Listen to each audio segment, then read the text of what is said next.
Welcome to the Digging Deep ATVMX podcast with your host, Cody Jansen.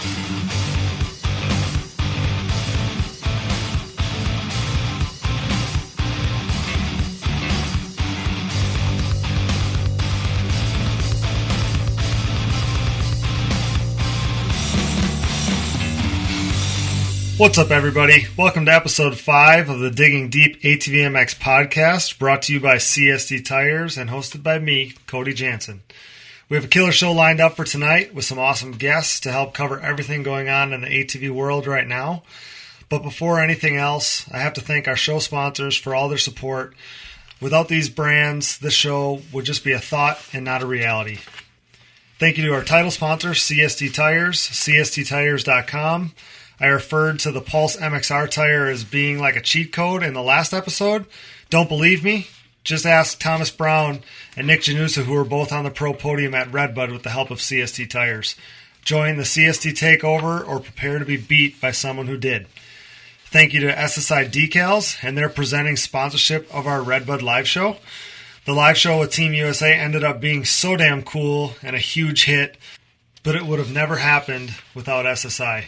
Make your identity stick with the baddest ass graphics in the industry. Thank you, SSI Decals.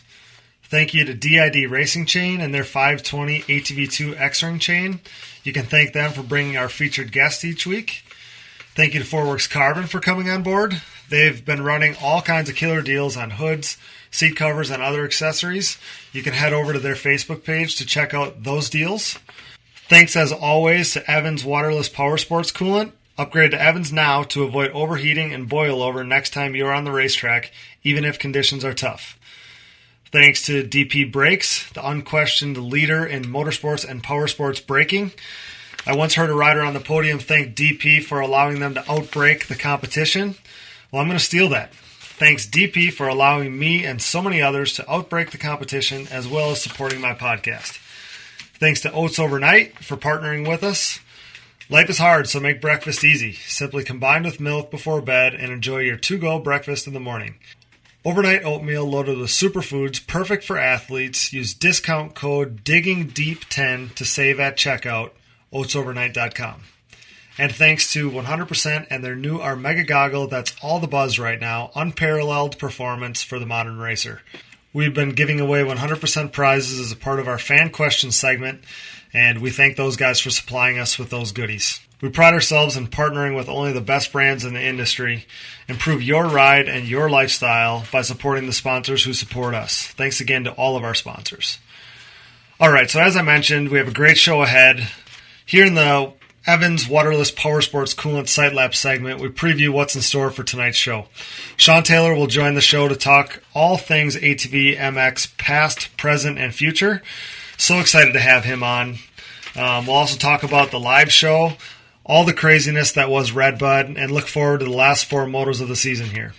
We'll also be joined by Nick Gennusa, fresh off his first career podium in the pro class. Really looking forward to that. Looking forward to having him on. And we're also going to be joined by EDT TT Pro, and I believe we can now officially refer to him as a legend, Mitch Reynolds. He'll also join the show to talk to us about the legendary weekend that just happened in Ashtabula at Pine Lake. So with that, let's welcome our first guest of the night. I've been pumped about having this guy on for weeks now. He's a regular podcast listener, and he's been super public about his excitement for the show, pumping it up a lot. He was a successful racer in his own right with a big-time following. He's a guy that I battled with a countless amount of times, literally could not count all the battles. We always found each other on the racetrack. So pumped to have him join us. I'm talking about Sean Taylor, everybody. Welcome to the show, Shawnee T. Thanks for coming on. Hey, thanks, man. Thanks for having me. I'm ready to dig deep into some ATV motocross. Hell yeah, man. We're really excited to have you, especially because you're really connected with, the guys that are still, right at the front of the pro class. You're still super connected with ATV motocross, even though you're not at the races every weekend. So yeah, super grateful to have you. What are you up to these days, Sean? Oh, ever since I, retired from ATV motocross, I'm working a 9-to-5 job now. I work at a Chevy dealership in the service department. When I'm not working, I get my kids every other weekend and during the week.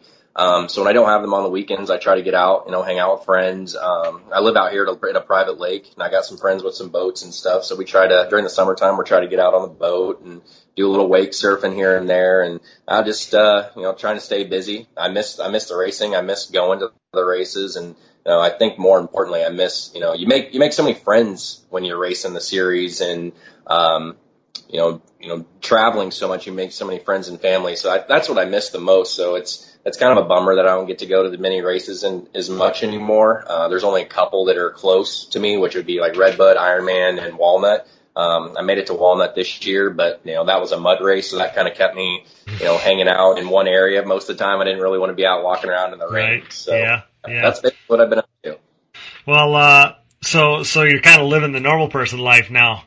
Yeah, so it's probably safe to say that you could use some more ATV motocross in your life. So that's kind of what the podcast is good for.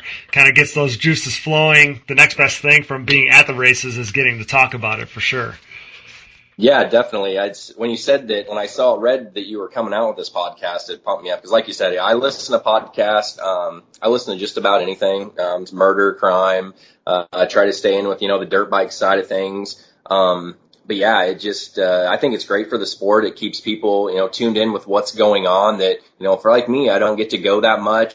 And, I try to keep up on the results, and, with the people that do race, I try to talk to them, see, how'd the weekend go, because things aren't really, televised. You don't get to see everything right away until, Ripped Up Films will come out with something, right, with his videos and stuff. So, it's awesome. And, as depth as you go into it, it's nice to kind of be filled in on some things that, I may not heard over the weekend. So yeah, definitely. I'm pumped for this podcast. Well, yeah, I mean, that's kind of the goal here. And I almost didn't even realize the impact we could kind of have ahead of time.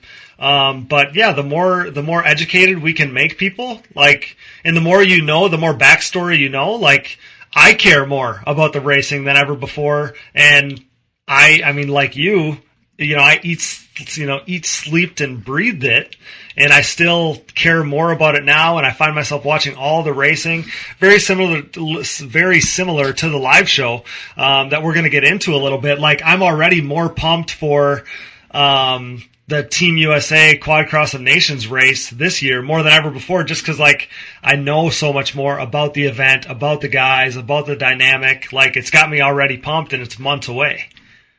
Yeah, I like the Team USA, the Quad Cross of Nations. When they first did that, it was crazy that's that it happened, and those guys went over there, and for them to go over there the first year and to bring it home, win it, it was crazy. And then they go back over a second year, they bring over Rastrelli, Hetrick didn't go, and then they go over there again and they do it again, they bring it back home, and then now it seems like this year.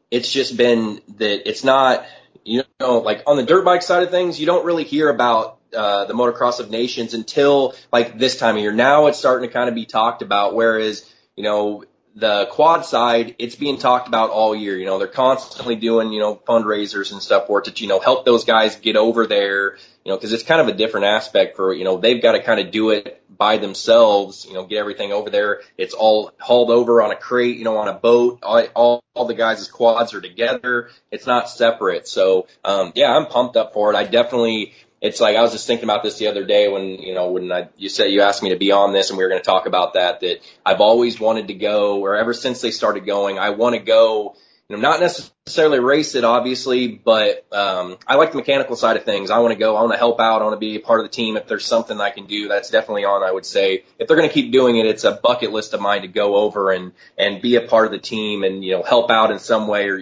offer my services to those guys if needed. Sure. I mean, because at that point you're a part of it, and I mentioned it on that live show, but there's very few things in our sport where you get that kind of team feel from.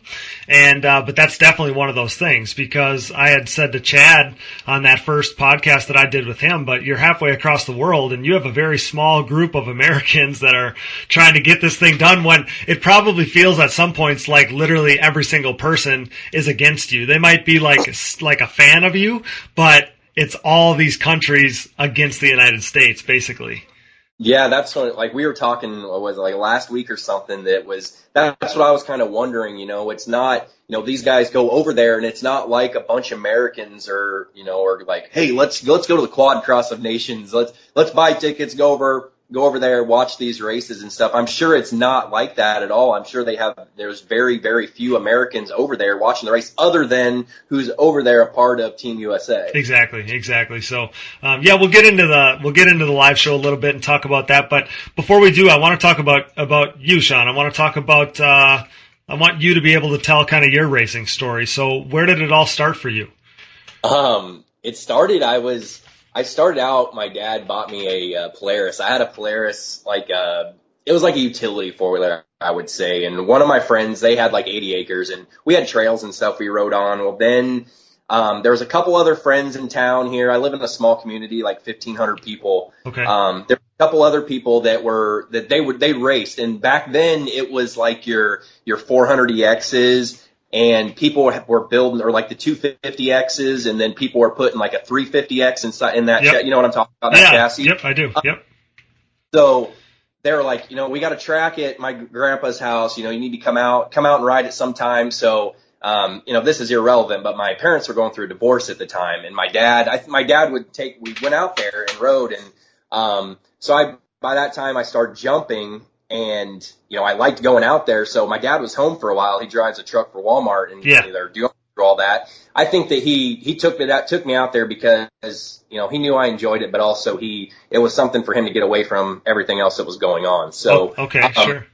I started jumping this thing more. And then the next thing you know, I'm snapping axles on it, blowing the rear shock out of the thing. And so then we upgraded to a Yamaha Blaster. Okay, so how old are you at this time?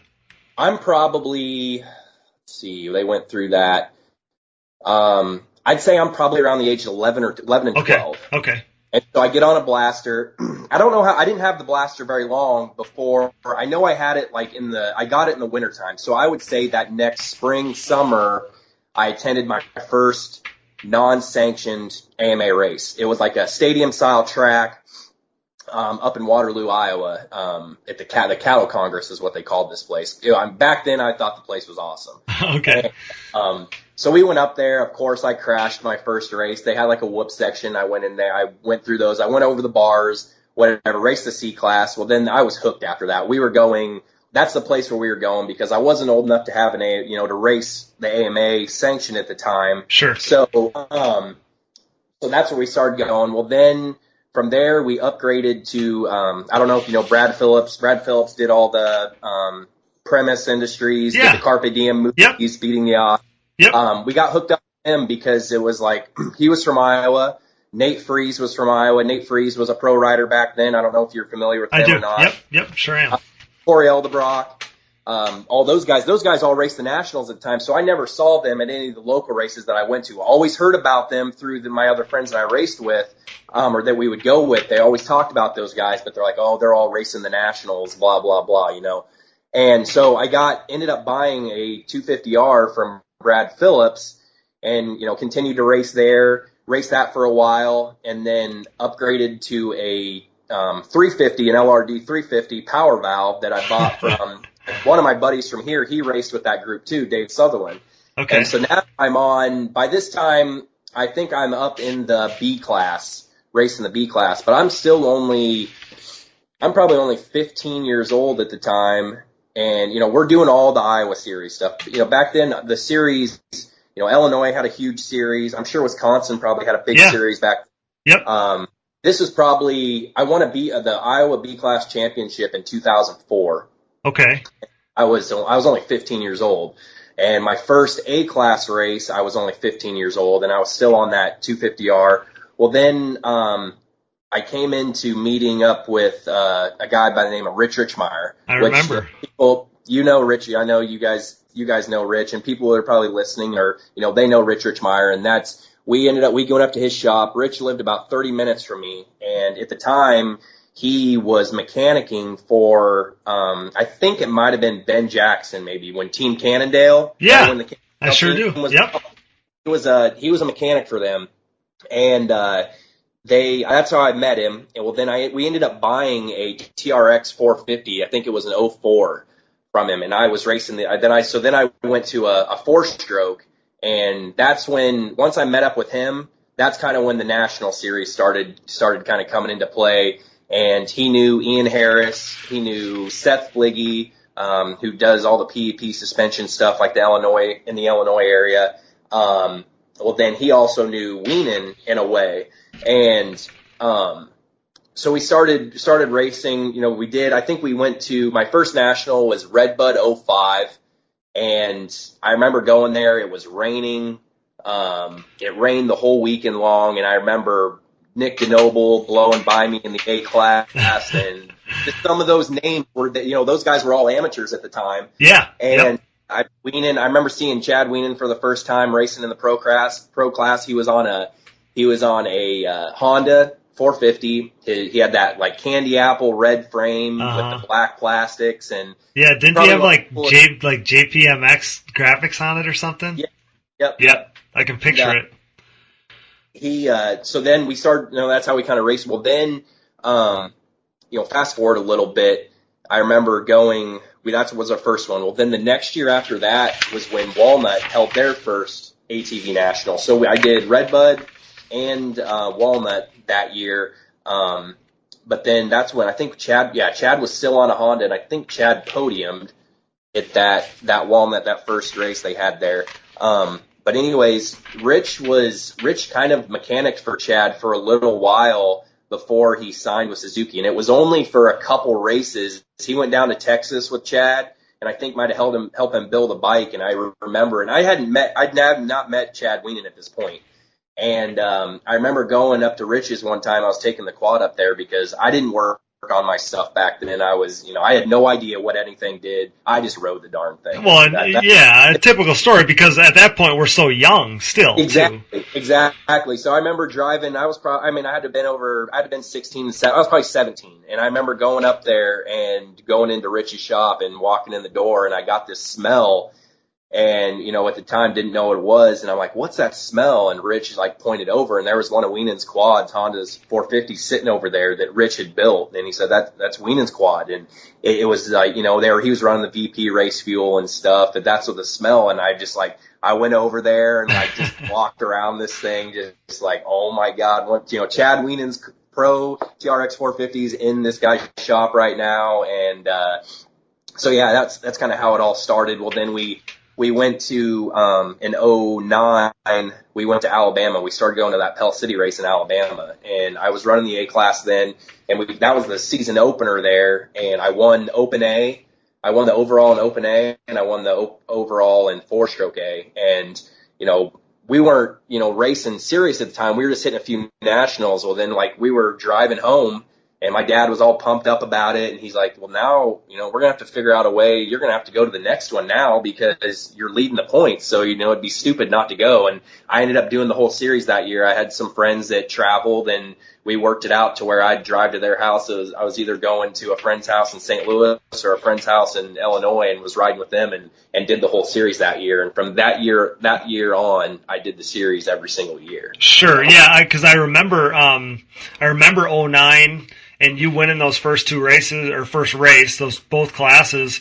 And I wasn't going to all the races at the time, but that stamped you, because you know how it is at the beginning of the year when somebody does that, everybody notices, holy shit, this guy just won. That was the crazy thing about it was kind of backtracking a little bit. I remember going to the nationals, and once I started doing them up into to the pro level, I remember kids coming to the nationals and me always telling them that were racing locals, hey, this is your first one. I've been there. I know what it's like, to come there, and the speed that the other kids have that you're racing against is unreal. You're not used to that pace. And I just remember how nervous I was racing. I remember going out and practicing with Thomas Brown and Nick DeNoble, Greg G. All those guys were running 16 to 24 or college players. Yep. 16 to 24. That was like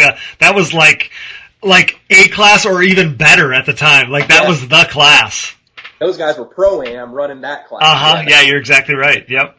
And, So yeah, it was, I mean, it took me a little while to adjust to that speed, and then how it is. Yeah, once you race that, you get used to how that is, and you kind of adjust to that to where it's, you're used to racing at that level. But yeah, that's kind of how I got started into that national series. I didn't end up winning the championship that year. I had I DNF'd, I think, at maybe Pleasure Valley. I had a stator go out, and I just kind of, as the season went on, I don't know. I mean, I was young. It was hard for me to focus. I was, it's not like I had like a group going to the race with me. I was driving. My dad couldn't go. He, like I said, he drove a truck and stuff. So he was basically just kind of shipping me off, and right. I was kind of going and trying to, do it by myself in a way, with other people there.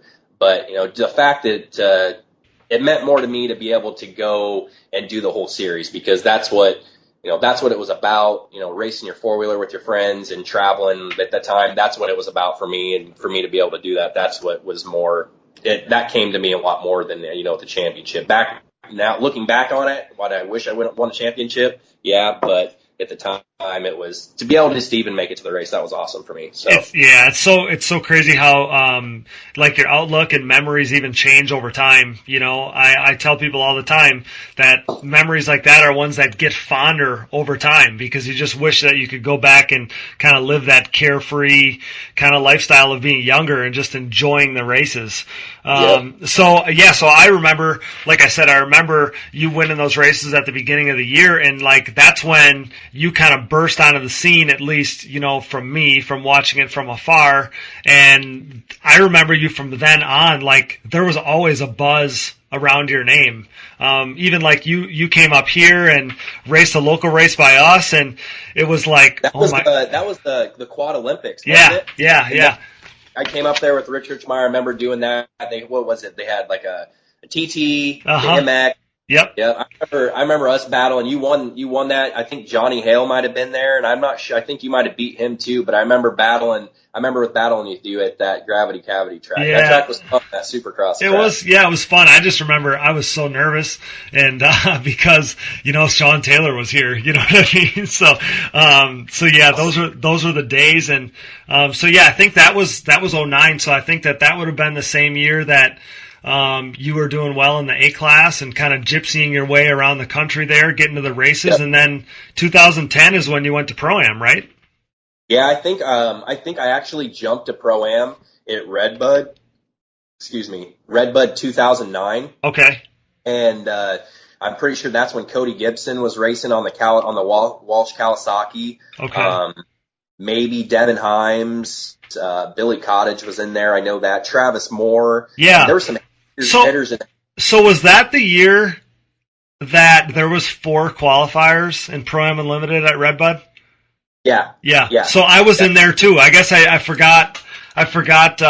There were so many guys back then. It was hard to even keep track. But yeah, I remember like you had to get like 4th or 5th in the qualifier to make it. Like 4th. You had to get 4th to make it. Top 4 out of the qualifier, and then that would have given it was top 4, and then I think they took what was it out of the out of the LCQ. They must have taken 4. I think they took 4 because 4, and so there's 16. Yeah, but I remember because I raced the 300EX in 2007 for the national championship against Jeffrey. And so, yeah, then I remember like Jeffrey and I were battling that year, what would have been 2009 at Redbud. And yeah, it was like the 300s all over again. So anyways, I just wanted to throw 452, right? Yeah. Yep. Exactly. So I just wanted to throw in there that you had to be top 4 in your qualifier because there was like 50 dudes in Pro-Am trying to make it. I remember the Pro-Am production class ran the pro section. Okay. And that double they called the Hammer of Thor, which, I mean, it's not like, I mean, it was big. And that was like the most nervous thing. I remember telling my dad, we were talking about it, and he's like, "You're going to have to hit it." And I was like, "I know, it's huge." He's like, "Oh, you're fine. You can do it." And I remember it took me a few laps. I remember hitting it. I think I hit it because there were stories that like Sage Baker rode a Can-Am and he overjumped it. He followed somebody over and he overjumped it, snapped his frame in half and stuff. Yeah, and I'm just like, I don't want to die on this thing, you know. You know, the funny thing is last weekend somebody was telling me about, or at Redbud, somebody was telling me about, yeah, this guy, he hit this jump and his bike broke in half. So the legend lives on. That was a sketchy jump. Yeah, Sage Baker, and I think they said he followed Weenan over it, and Weenan scrubbed it and Sage did it. And Sage broke his frame in half. Well, I think I hit it like fourth tapped. And I remember like it shooting me so high in the air and like the landing going past me and I flat landed it. And I like, obviously I lived. And, right. That was, I remember coming back to the pits. My dad was amped up about it that I'd hit it. And, it's like, okay, we got that pass now, let's go to the show. Let's go race now. That was like the obstacle that we had to get through to get our mind prepared to run Pro-Am that weekend. So yeah, I bumped up to Pro-Am at the end of 2009 and then, ran Pro-Am the next year. And I remember at Pell City that following year, which would have been 2010, there were four qualifiers at Pell City too. Yeah, that was like the heyday, especially for Pro-Am was like the biggest class at the races of those weekends, Yep. So what do you remember from your first year in Pro-Am there? I remember it was tough. I remember, like I said, there were some guys in there. I'm not taking away from. It seems like everybody, people that raced before me that that ended up kind of stepping away. That always said like, oh, this class was, these guys were the fastest, and these guys were the fastest. The kids nowadays, the classes like the Pro-Am class, I'd love to see that Pro-Am gate stacked. 20 guys on there just so they can get a feel of it. But like I said, when I jumped up there, I had Billy Cottage. Billy Cottage was ripping hole shots all the time. Travis Moore, you had Casey Martin was on a Polaris, and trying to think who else. You had those guys. Yeah, they had some guys from Florida that were fast. Devin Himes was one of them. Yep. Cody Gibson. It was insane, and it took me a while. I don't think I did very well that often. I did podium in 2010. I did podium at Walnut that year in Pro-Am Unlimited. And I was on the box with Jeffrey and Joel that year. And I remember, I hole shotted one of the motos and I think I got maybe a second or a third. I remember Hestrick blew by me on his Kawasaki. And, but yeah, that was a decent year. I guess I would say it was kind of a stepping stone for me to, kind of get some confidence in there. And it was back then, I think in some of those you had to qualify or like you had time qualifiers. Yep. And I always struggled in time qualifiers, and I think it took me a year or so to where, and maybe it was just that I didn't have the confidence in myself to know, like, hey, you go out there, you're just as good as these guys, and you belong up front. And but I remember it took me a little while to finally be able to, throw down some good times, to have good gate picks. I would say I was always just nervous, but that's me. I would say I'm kind of a mental head case in a way to where like if something's off with me mentally, it throws off everything. And that's probably what I struggled with the most. Well, I think too back then the classes were so fast. I mean, I was the same way. Even it's funny you bring up jumps and stuff because I was thinking about, I was just worried about getting all the jumps down. And then after that, then it was like worrying about racing. And then it was all these guys. And it was like, yeah, it was very easy to get inside your head because there was like, I don't know, I can't even name a number. There was more than 10 guys that you could see like literally finishing on the podium. So that was 2010. In 2011, you missed some races, I thought. Yes, I got hurt. So I got a deal with Lone Star, and the way that the whole plan with the Lone Star deal was, they gave me a whole bunch of parts to build 2 bikes. I think it was what it was, and it was everything Lone Star. Excuse me. And, the plan was to go out to Lone Star. I was going to take my truck and camper out there and, stay at Lone Star shop and race. They had like a West Coast series kind of thing. And there was a kid that was working out there that was racing at the time. Well, I'd left to go out there and my truck ended up blowing up just on the south end of Iowa. So I had to come back home and I ended up going to Splendora, Texas that year, and that's when Chad was down there on a Can-Am. Joel Hetrick was down there on his Kawasaki, and I can't remember if Joel was running pro that year. Did Joel went pro in 2011? Yes, he did. Yep, he did. Okay, so yes, Joel was training to go pro on the Cowie.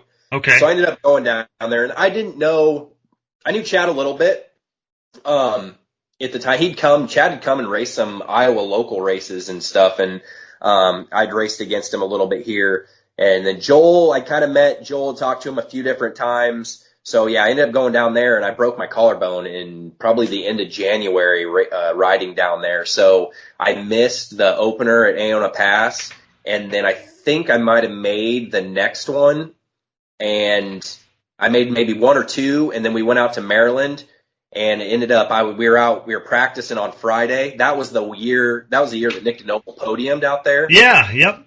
Remember that? Yep, I do. That rained really bad on that Saturday, Yep. so I didn't race Pro-Am, but I remember my shoulder, I was like, something just doesn't, I was with one of my friends at the time, we just drove his motorhome and stuff out there. I was like, my shoulder's sore, something doesn't feel right, because I had it plated, and the way it was plated, it was like, it was cracked in half, shattered, so I had 7 screws and a plate in it, and they're like, 8 weeks, you'll be back to normal, you'll be fine. So I did that. I got released to start training again and, lifting and, doing all that stuff. Mm-hmm. And then I remember riding practice on Friday, and it was sore. Well, then come Sunday, the track was dried up because it was, that was kind of sandy. And you know how Maryland had those hills and stuff on it. I remember coming down the hills, and I didn't have any strength to be able to, push back.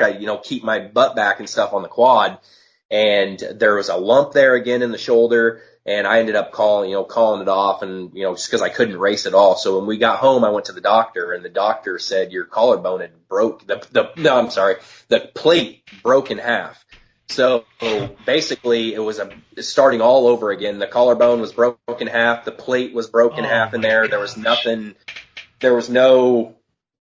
Basically, he's like, you might as well just let it heal. So that's what I did, and it seemed like it took forever for it to heal. And I finally got cleared to ride again at the end of June. And I remember racing in a local race out here at Fun Valley here in town.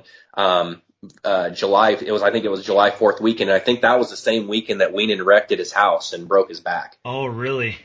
So that year was basically scrapped for you. Yeah. Basically. So you being down in Splendora, and then D became a part of Root River that next year, right? So was that the Root River connection, or was that? Yeah, I don't know if I really played a role, and I can't remember who was doing my engines at the time. But was you being in Splendora and then D going to Root River, was that did that play a role in you being on the Root River team then in 2012? No, I don't think so, because I remember in that summer that's how I met D. I didn't know D at all until I went down to Splendora. Okay. Joel, like I said, I knew Joel a little bit, and we'd talk back and forth, social media, text, and I asked him if it would be okay to come down, and he said he asked D, and D said it was okay. And when I got there, that's how I kind of formally met D Manchak, was, like, hey, I'm Sean Taylor, thanks for letting me come stay at your guys' track, and, all that crap. And then I remember through that summer, or when I was hurt, I remember talking to my dad, like, hey, we should, let's try one of D's heads. I had some friends that were running his stuff and had some, had good success with it. So we did that.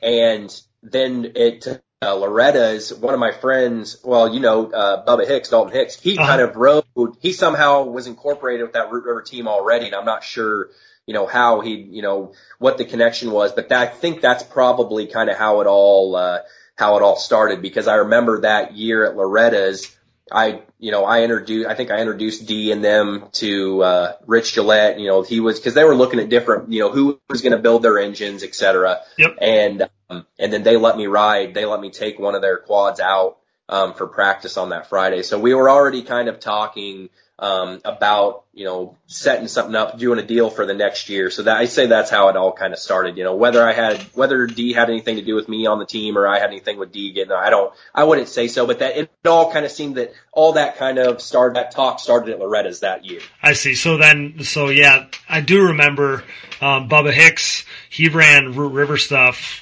I mean, he had like a parts allotment or got a parts deal from them or something even years prior. So it seems like all those pieces kind of fit together for you, where your group kind of meshed with the Splendora group and it all kind of fit. So that started in 12. What was it like? What was, cause you spent 3 or 4 years with Root River?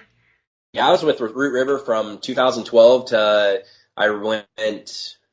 I rode that first year Pro-Am, both Pro-Am Unlimited and Pro-Am Production, and then 2013 I went pro, and so I guess it would say it'd be 3 seasons technically with Root River, and I was my rookie year was with Root River, and then my last year, or not my last, I did 2 years on pro class with Root River, and the first year was just kind of a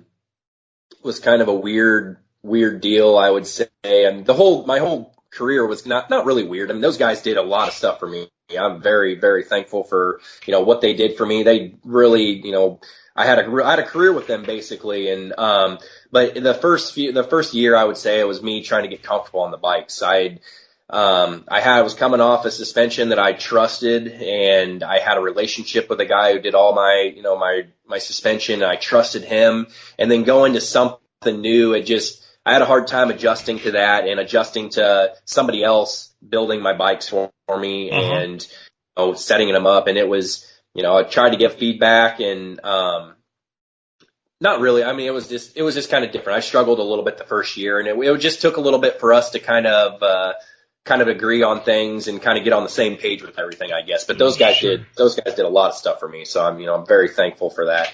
But yeah, and then the second year, I remember Rich calling me and saying yo, we want, you're going to apply for your pro license and you're going to go pro in 2013. And I was like, oh my God, this is real. I'm going to ride. I got a deal with a team, and, and I'm about to apply for my pro license. So yeah, we came around the bikes. It took me a little while to adjust, and that's what I just felt like I'd get beat up. The bikes would beat me up, when I was racing and stuff. Sure. Yeah. I mean, I can obviously read between the lines here that you're not trying to throw anybody under the bus, but those initial, suspension, I mean, there's no shame in it. Those MotoWorks shocks or MotoWaz shocks at the very beginning they were so far behind because they were brand new for them, Yeah. So yeah, it wasn't a level playing field with some of the other stuff at the time. And you had been on a setup that you had ran for years, Yeah.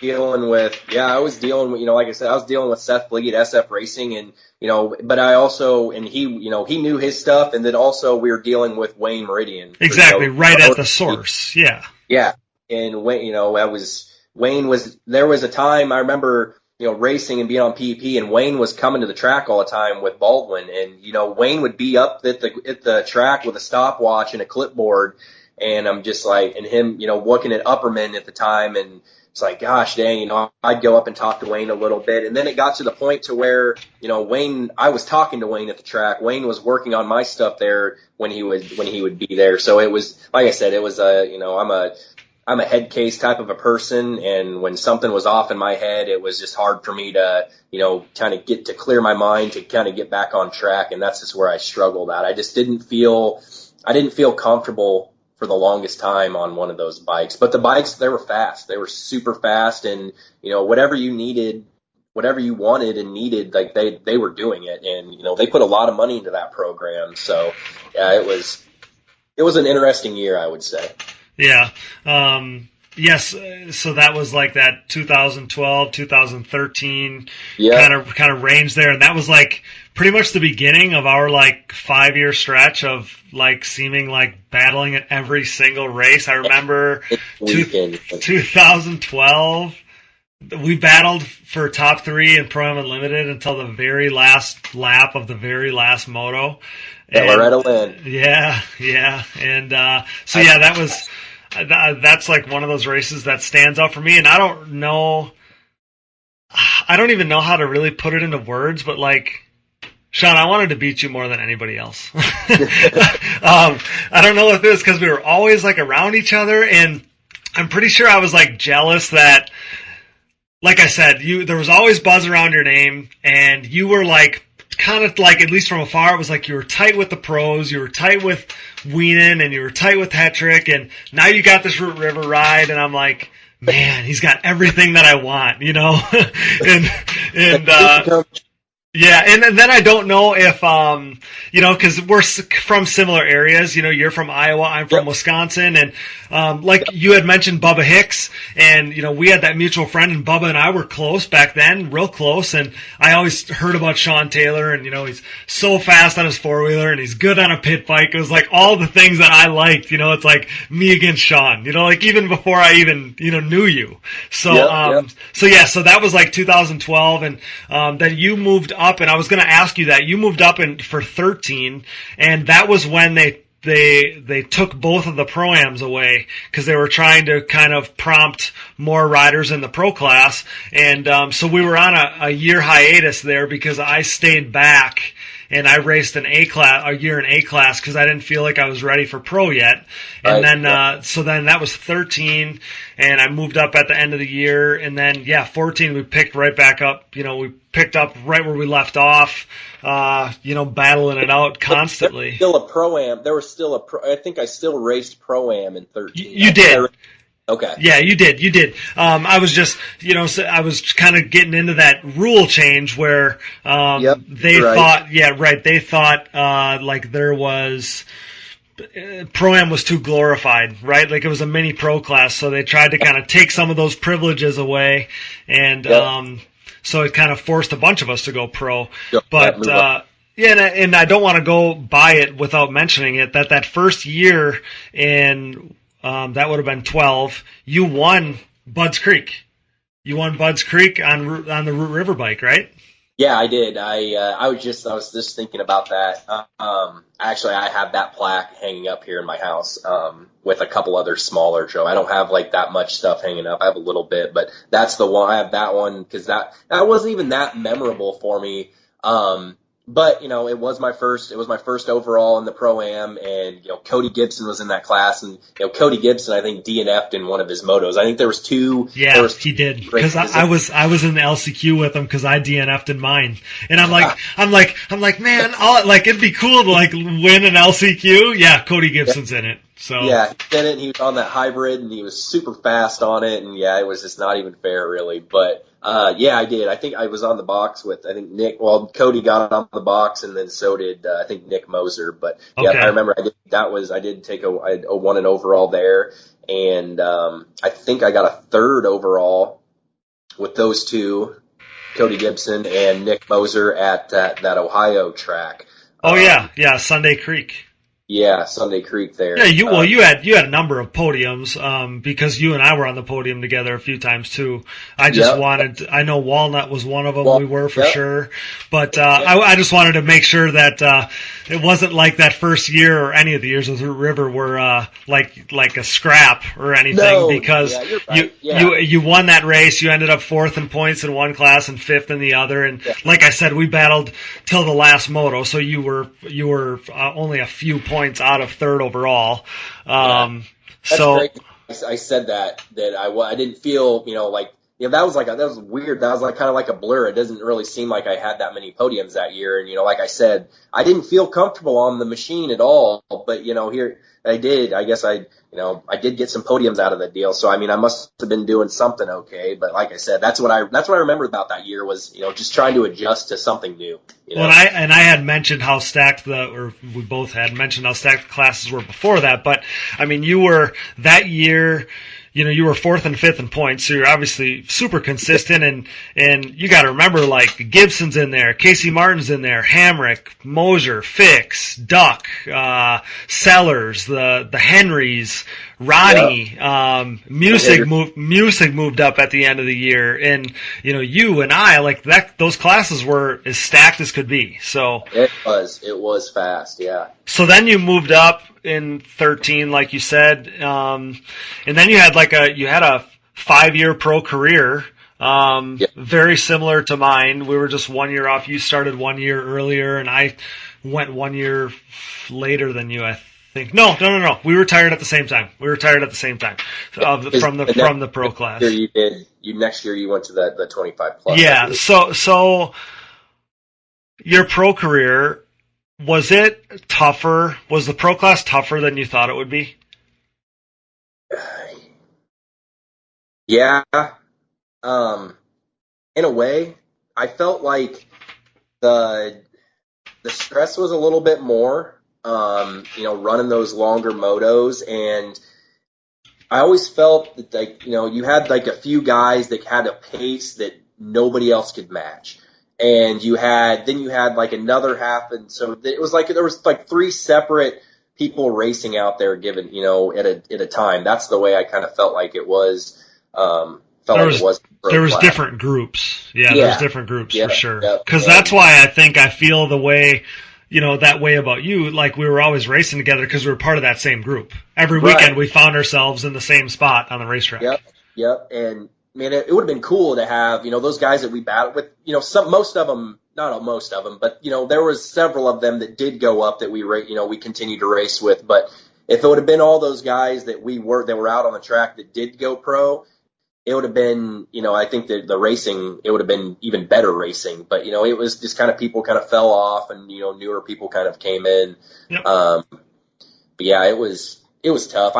I was just thinking, did you go pro at the end of a year and then start a year fresh? I did. Yep, I did. I went pro at the end of 13 at Redbud and raced the last 2 races, and then I think you and Chad might have touched base on that. And I did. In the first, I kind of wish that maybe I would have done something like that to, maybe the last 2 races jump up and just to get my feet wet, and that way going into the winter I had something to work on, my pace and all that stuff, rather than just like kind of getting that call out of the blue, like, hey, you're going to apply for your pro license. And, that's the way it worked out, whatever. But yeah, when you guys brought that up, because I remember racing amateurs and stuff that people were, you had guys that did that the last couple races. I remember Cody Gibson went pro at Redbud or Loretta's, I think it might have been Loretta's. He went pro, and that was, a lot of people used to do that. And then as the years kind of came on, that faded away, and you didn't see that much. Well, that's actually what's really cool about this year with doing that pro only event at Ironman, because there's a bunch of those pro am guys that are moving up. So back then, if we would have had that, we all would have done that. But probably, and it's tough. Like, it's easy for us to say that this now, but back then, like, say you're in a title battle, well, you're not going to move up to pro class early and put all that on you. And so what? Yeah, exactly. So what's your fondest memory as a pro? Because it's not like it was all bad years. I mean, there was good years, good rides there. Yeah, I remember taking a 6th place moto finish at Loretta's. Okay. In 14, and there were several different times. I mean, it was even when I rode for Root River, and when I was doing it on my own, with the help of other people. But a privateer, I guess, is what you would say. I had the numerous, on the Root River bike was especially, I got really good starts on that bike, for some reason. And there were several times where I was up front, and, there were a couple, I was just looking through pictures the other day. There's a few from like Redbud where I come out and, I'm on 2 wheels, and right up in front of me is Weenan, 2nd place. And then as it rounds the corner, it's Weenan and I are the only ones in the picture, going down, before that you drop down into the bottom of the track or whatever. So, I never really had any, crazy finishes. And, I ran up front here and there, and I'd always just run out of gas and just get worked, I remember you getting a few hole shots, but that's what happens when you try to go that pace and it's so fast. You just, I kind of asked, if it was tougher than you thought, because I just have such a hard time explaining to people what racing the pro class is like. Like, it's not like what people think where you're comparing lap times and you're like, oh, I would finish, X in the pro class. It just doesn't work that way. It's like being in a pack of bees and everybody's fast and you're like going at an uncomfortable pace and the motos are so long and there's so much stress and it's like it's unreal. And the track's rough. They don't touch it up or anything. Exactly. I was always, like I said, kind of that brought back to like the Pro-Am. I always struggled in time qualifying, and I really struggled in the pro class in time qualifying. It just seemed like, I'd go by my mechanic and he'd have a number on the board, and it's like, gosh, man, I felt like I actually put in a good lap there. And it wouldn't be a good lap. So, going off of the track after time qualifying, I'm just like scratching my head and, there's nothing wrong with the bike. We make a few suspension adjustments, but that wasn't the issue. It's just like, what am I doing wrong to, where do I need to gain this time at? And that's where it was for me. It was like, gosh, I was always just like so bummed out after time qualifying. It's like, gosh, I'm really off the pace for, to run up front. And that's like when I get a good start, I'd run as hard as I could, first couple laps, and then, I'd start getting tired just because of trying to go that pace. And I remember just being a freight train by me. I'd try to hang on try to finish inside the top 10 and, as much as I could. And I had some top 10 finishes and, not taken away from anything like that. But yeah, it's tough. And the big part, like I said, it's mental, Yep. When you're in the pro class, it's not like, like us, we deserve to be in the pro class, not taking any of that away. We deserve to be there. It was, it's a crazy level that you jump into, and, you got to try to adjust to it. And yeah, it's tough. It's hard to explain. It's really hard to explain. It is. And it's so tough because there's so many different levels of like support or what, how long people get to spend doing it. You know what I mean? I don't know how else to explain it. Like, you got the top couple guys that do it literally full time all day, every day. And then you got a number of guys that do it pretty much full time, that spend the whole year on the road and, do it that way. And, over time, and it's so cool to be able to have this conversation with you, because over time, even though like maybe we weren't tight, it's not like we were, BSing on the weekends and stuff, but I related to you so much by the end because I felt like you were really the only other guy that was doing it the same level. Like we were a tick older than some of those young kids. We were working full time. We were spending money we didn't have to be at the races, and we were basically just doing it for the love of the sport. And man, by the end, I respected you more than anybody because I knew what you were going through to be able to be there. And like I said, you and I were finishing in almost always in very similar spots. So, I knew what you felt. Like, you put in a bunch of work. You felt like you deserved to be up front, but you're also fighting a losing battle because there's guys with much more support that are able to stay on the road and train and whatever. And like you said, there's no worse feeling than coming around and you put in a heater lap and like you feel good and it's like 13 or 14 or something, 2 seconds, like, what are you talking about? I need 2 seconds. Are you reading this? Yeah. That kind of comes back, like doing it on your own that was a thing with me. I wasn't hard on my equipment that much. I didn't tear stuff up, but I hated when I tore stuff up, like if some of these guys blow an engine, blowing up, don't work, run the thing off the rev limiter through qualifying, beat the crap out of it. We've got the parts to fix it. Where, me, I was always timid to where if I really needed something to, reach out for people, I had people at the track that, always stopping by, hey, if you need anything, let us know. But I was always like, that's not the type of person that I was. I hated doing stuff like that. Like I said, I just hated tearing my equipment up. So like when I would go out, and, qualifying or even in the motos and stuff, I would not try to be on the rev limiter. I don't know. I had just a different riding style, to where, I wasn't on the rev limiter a lot, and, I didn't tear up a lot of stuff, but I hated when I did, and I didn't like to tear up my equipment to try to get try to be at that next level, try to get. I can totally relate because, we're doing all of our own stuff at the time, but, and maybe that's also a byproduct of coming from the Root River program where, you even admitted that it was like you had things pretty good, and now you're kind of seeing the realities of doing it, kind of doing it yourself. But then again, Sean, like, I don't even know that I would change it because, like, that grind and that stuff, like, it shaped us, Yeah.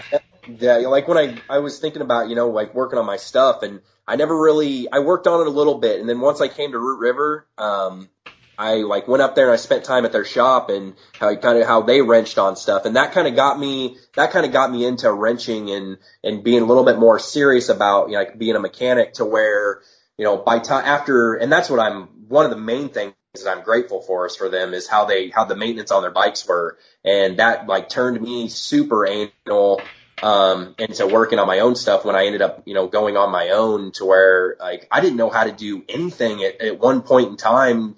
To at the end of my career, I had, Johnny Hale was doing my race engines, and, he only did a couple rebuilds for me that my whole last year when I was on his program. But like my practice bike and all that, I built my own practice engines. I did all the work on those, and, maintained all my bikes and stuff in the week. And yeah, like you said, it was hard. We worked when we come home from a weekend, we'd had to go home. We couldn't stay out. I had, at the end of my career, I had 2 kids at that time. So I had to get home to, help take care of them, and, had other priorities to do. And that took away a lot of it, to where it was hard to train. And, like now there's hardly any motocross tracks around in the state of Iowa to ride at. Dirt bikes, yes, but, the quad scene in the state of Iowa now, there's nothing.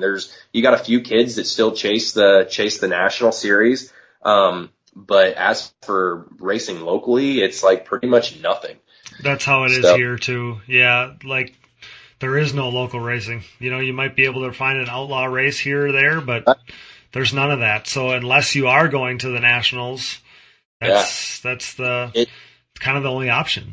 So my last year and a half of racing, thankfully there's like a kid that races dirt bikes, and he's done some pro stuff. He's got his pro license, and he had a track at his house, and he got a hold of me and, was like, just let me know when you want to come down, and I'll try to have it tilled up a little bit for you, or, if it's, watered, if so. And, I'd have to drive 45 minutes. I go right there, or the next closest place for me to go ride at was either at Wienen's house or at Walnut. And Wienen's house is probably 2.5, 3 hours from here. And then Walnut's 2.5. Yeah. So those were the 3.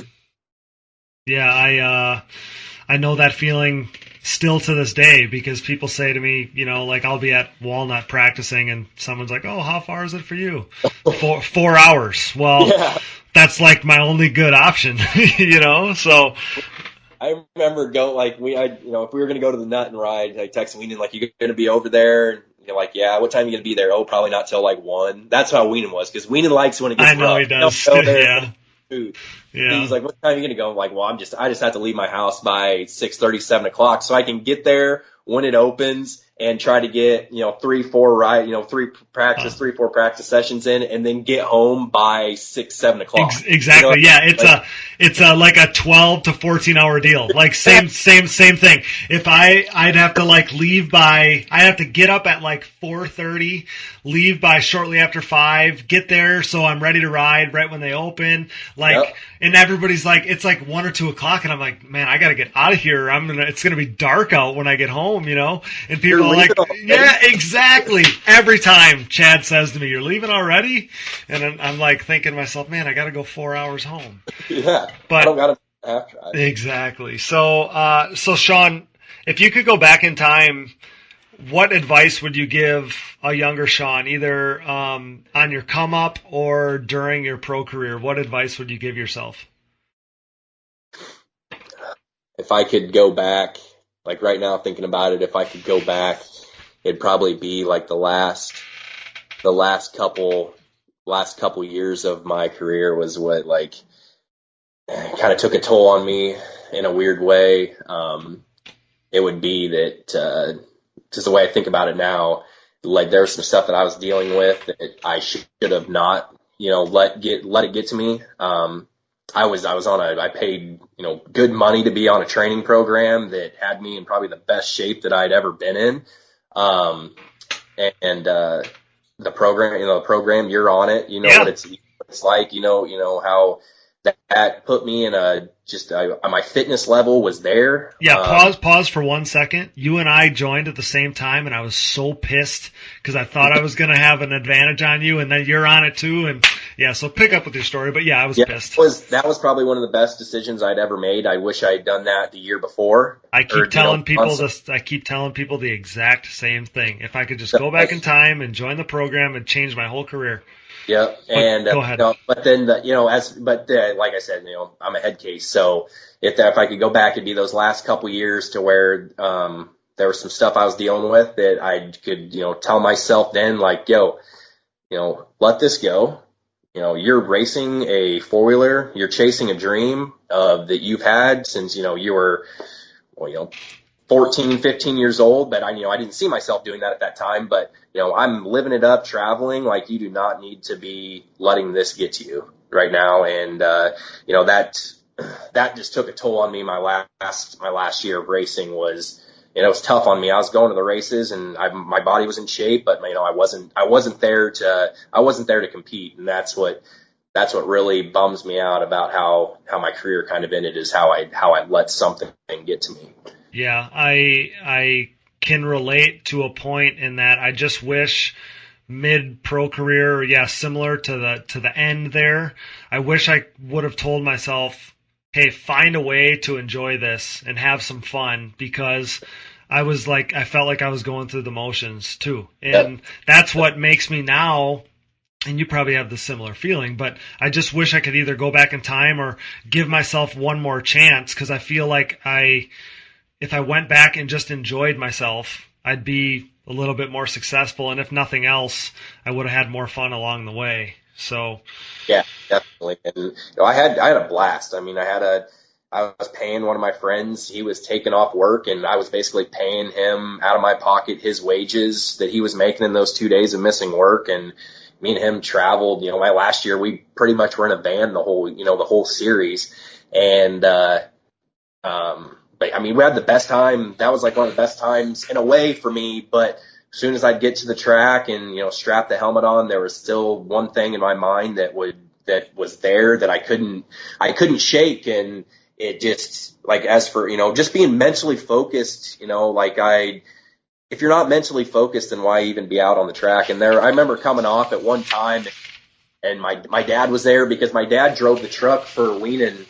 I remember. Yeah, I remember that. In motorsports. And so he was at all the races, and, he would be there early, and then we'd show up. And I remember coming off the track one time. It was early in the year, and just basically just sitting there on the quad and throwing my hands up and just being like, why the hell am I even here? I have no business even being out there and being on this quad right now. And it just, that, if I could go back, that's what it would be. It's just like, yo, man, you need to, everything, things are going to are going to be brighter, things are going to get better. Don't let something like this get to you, and, it's all going to work out. And it has worked out. I just wish that I didn't let something like that get to me and stuff. So I understand. Yeah. You wish you could have kind of enjoyed yourself and in the moment and just been there, totally present on your four-wheeler. So, like I said, this conversation like this, talking about old times, I'll always remember our battles fondly. And, I was so mad when you passed me in that last turn at Loretta's. I remember, I think I came in on you. I think I came in on you on the inside that last turn, but I thought that you were going to stay You were on the right side. I was on the left. That's a left 90 or 180. Sorry, 180. Yep. And I remember their berm being built up there, and I thought like, okay, he's gonna stay high. He's gonna stay high. I'm just gonna drift in, and kind of slide across and block that outside line. And I remember once I hit that berm, I remember you dropped down and pointed out and cut across the inside and passed me back right there. And I was like, oh my God, because that was a podium spot. That was a podium spot, and it was for third overall in the series. Yeah. So I was behind you the whole moto, and I remember like we were going the exact same pace. I'm thinking to myself, he got me. Like I can't do anything about it. And the last lap, all I remember is the very last corner, and I remember like bonsaiing the outside because that's the only thing I could do because you were covering the inside like real tight, like you weren't letting anybody up the inside. And I remember hitting the outside so hard that I like got stuck, like I almost got stuck in a soft spot for a second, and I somehow came out ahead of you. And again, it wasn't even anything against you. It was just that you rode for Root River, and like you had all this. It seemed like you had the whole world by your hand. And I remember like all I could see when I crossed the finish line, and I remember having my hand in the air and I could just see all the Root River people, and they weren't saying a word. And that was like my one motivation. So, that was great. I remember that. I was just like, God, I was so pissed. And I think people were saying like, you let Cody Jansen pass you. And I was like, I did what I could. That was crazy. I was so mad, and I didn't even think about the points. I forgot about that. I just remember it being for a podium spot. Yeah. And you the podium that year, and I was like, God dang it! I just can't believe that. Yeah, you tracked me down, and it came into that last turn. It was the same thing our whole career. We were always around each other. Oh, yeah. And like I said, we just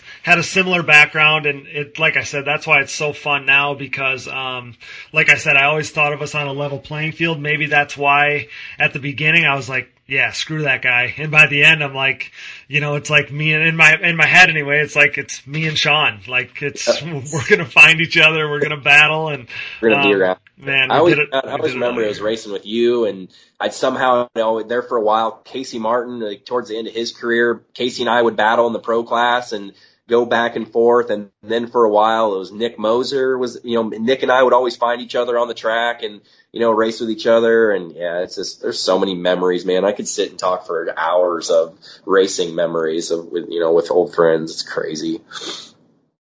Yeah, it's unreal. So, like I said, I enjoyed competing with you like more than anybody else that I ever competed with, and you're a hell of a rider and even better dude, and you were so good for the sport. You showed your personality, and I loved that. So yeah, it was fun listening to your story, and why don't we transition into talking about some current stuff? Sounds good. So Redbud ended up being the craziest weekend of the year, and but before any of the racing, even we had the live show like we were talking about a little bit earlier, and that was made for an epic Friday night. Did you end up getting to listen to some of that?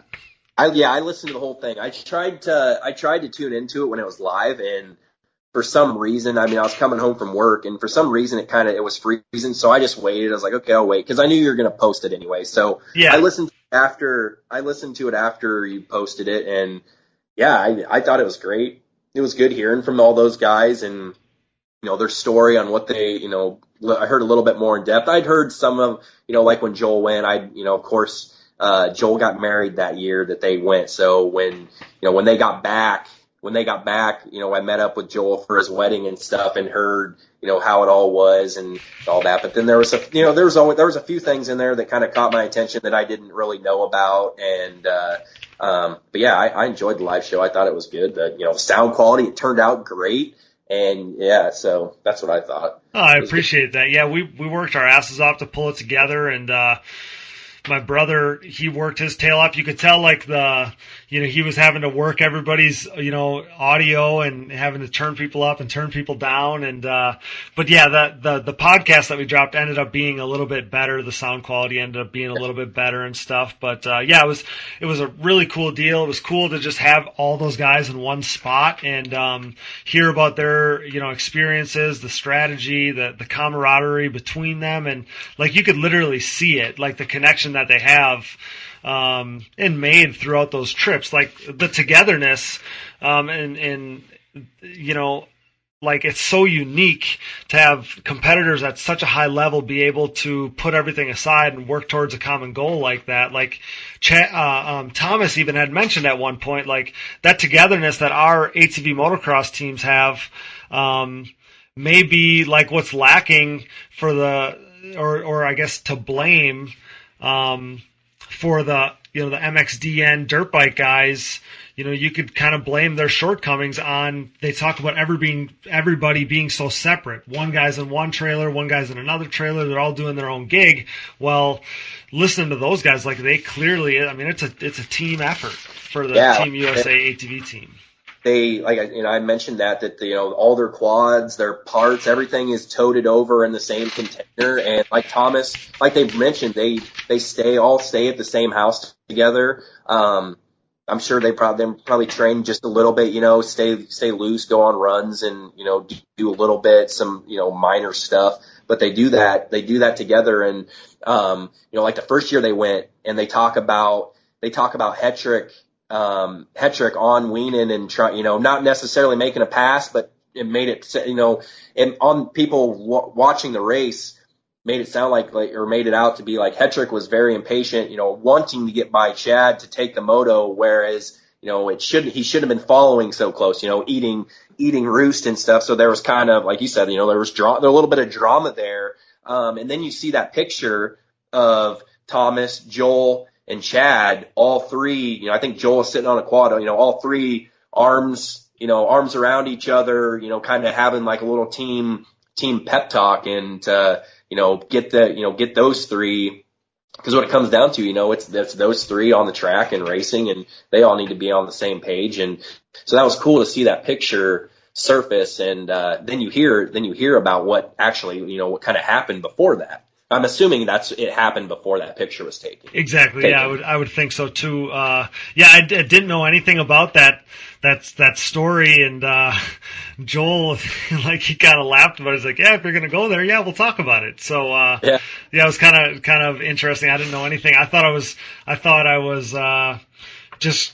didn't know what kind of hole I was going into there. So that was kind of cool to hear about that, kind of hear about the backstory. But then, I mean, they obviously squashed it and they won and all was good. And I thought it was cool to hear about Thomas's, like, all the passion that he puts, into the Team USA thing, which was never in doubt, but to hear him say, like, how highly, he holds serving the country, and, like, for him, he's like the next best thing, Yes, and also what I liked about T Brown's awesome. I'm a big fan of T Brown. I mean, him and I would consider myself a friend of T Brown, and I've really got to know him in a way kind of in the last couple years or few years, I'd say. I really got to know him more at Joel and Carly's wedding.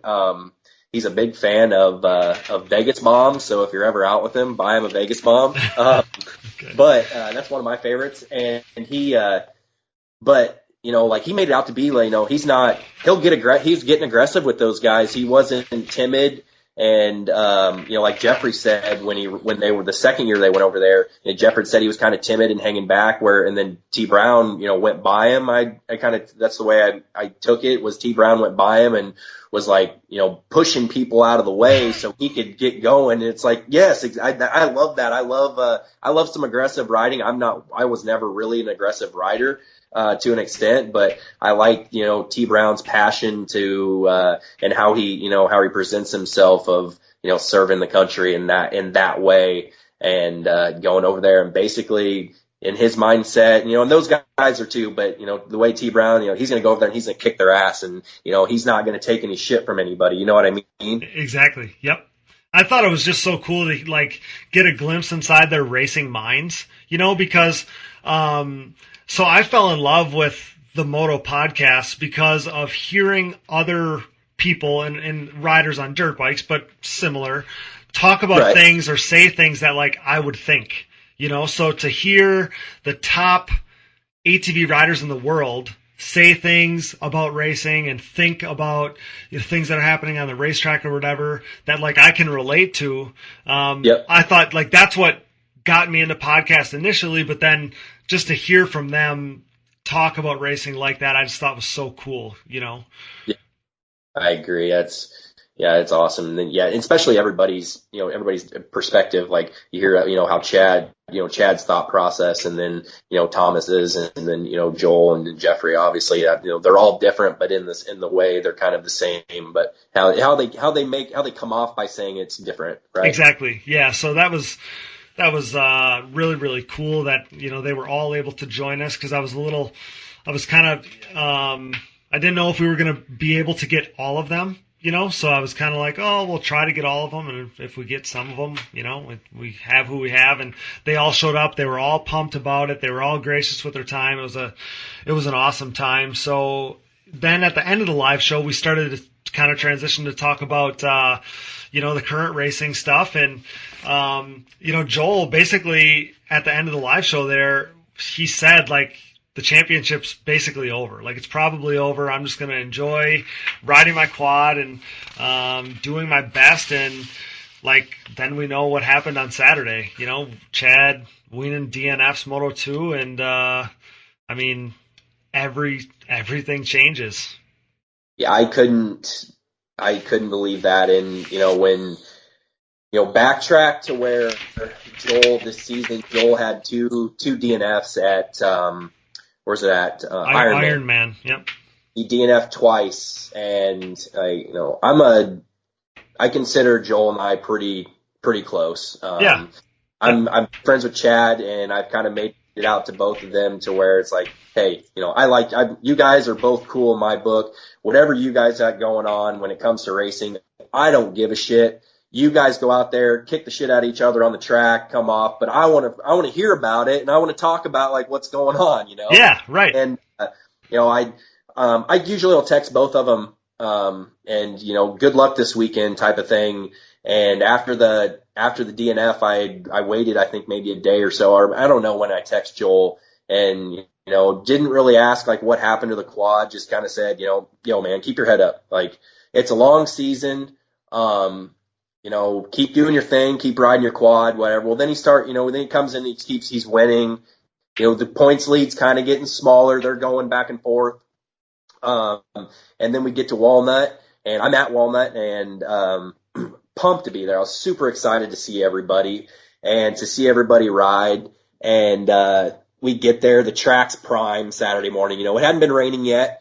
And get up there, and I'm like standing right up next to the fence in the first qualifier and watching everybody, and everybody's looking solid. The track looks great. And, of course, then the rain comes, and Joel, it looked like in that first moto, Chad flinched on the gate. Well, then he said that his clutch, then he talked and said that his clutch got hot. He inched forward. Yep. And so he was buried. And I was standing up in the tower, and I'm like, holy shit, like, it's a mud race. Chad's buried, and here's Joel. Joel's not a good mud rider either. I mean, There are numerous times in a mud race, so, when we're racing, you go by, Joel Hetrick's either stuck in a mud pile or he's on his head. You know what I mean? Like, right, no, I do, yeah. Seems like, no offense to Joel if he's listening to this, but that's just the way it is with him. And so then Joel's got a good start, and I'm like, man, Chad's going to have to work.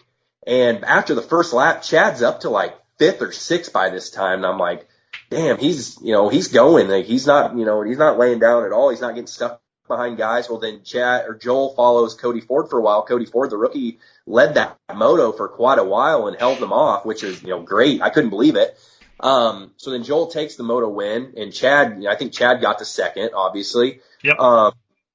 And then the second moto, it was Joel, when that bike stalled down there before the Holy Pistoli, I just was like, crushed for him, because, I don't want to see it like that. No, you don't want it to be decided by a mechanical. by a mechanical failure. I don't when just because he was up, he was at the low and he's at the high again, and now he's back down there, and then he gets it started and he finishes, and it somehow works out for third overall. Yeah, somehow gets on the damn podium. I'm like, what in the world is going on? People are mad, cussing like this. Oh, I know. I saw all kinds of Facebook posts that they're like, how does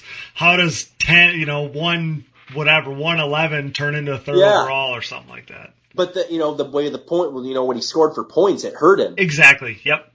And we left. We'd hung around for just a bit, let him get off the podium and stuff. And I didn't really get to talk to Chad that much that weekend. That's Chad's home track, man. Chad brings a lot of fans from Galena. There was a bunch of people under his tent, and Chad, from Chad's interview, Chad's got a tight group of people. So on race day, I'm not gonna step in there and really bother that. Whereas I'm more close with Joel and his family to where I feel like I'm a part of that, and they accept me and all that. So we were hanging out over there, and I told him when I left, man, if it's over, it's over, but keep your head up. Go out and go ride your four-wheeler. This is what you're born to do. This is what you've ever done, and just go out and have fun with it. There's nothing to lose now. And now we fast forward. Then he starts winning again, and no issues. Almost had that issue at Unadilla, I guess, with the bike. Something went wrong with the bike again right before the finish line, and then we get to Redbud, and it's flip flop. I went to Ragbri that weekend, and I had the quad radio listening to the first moto, and it seemed like Joel was on fire, man. Joel was, ripping, and Redbud gets rough. And he won that first moto, and then, that second moto, I was listening to it, and it said, Wienen's having an issue right now, and I just, my hands, went up, and I'm like, and I went with my mom and her husband. She's like, what? And I'm like, Wienen, he's having a mechanical failure right now, he's off the track. And she's like, what? And, like I said, I hate to see that. You don't want to see it decided like that. But now it's back up to 1 point. But, like I said, bummer for Chad that happened to him, because, that streak that he had going was just unbelievable. How the consecutive podium finishes he had is just, it's crazy. And for it to end like that on something silly.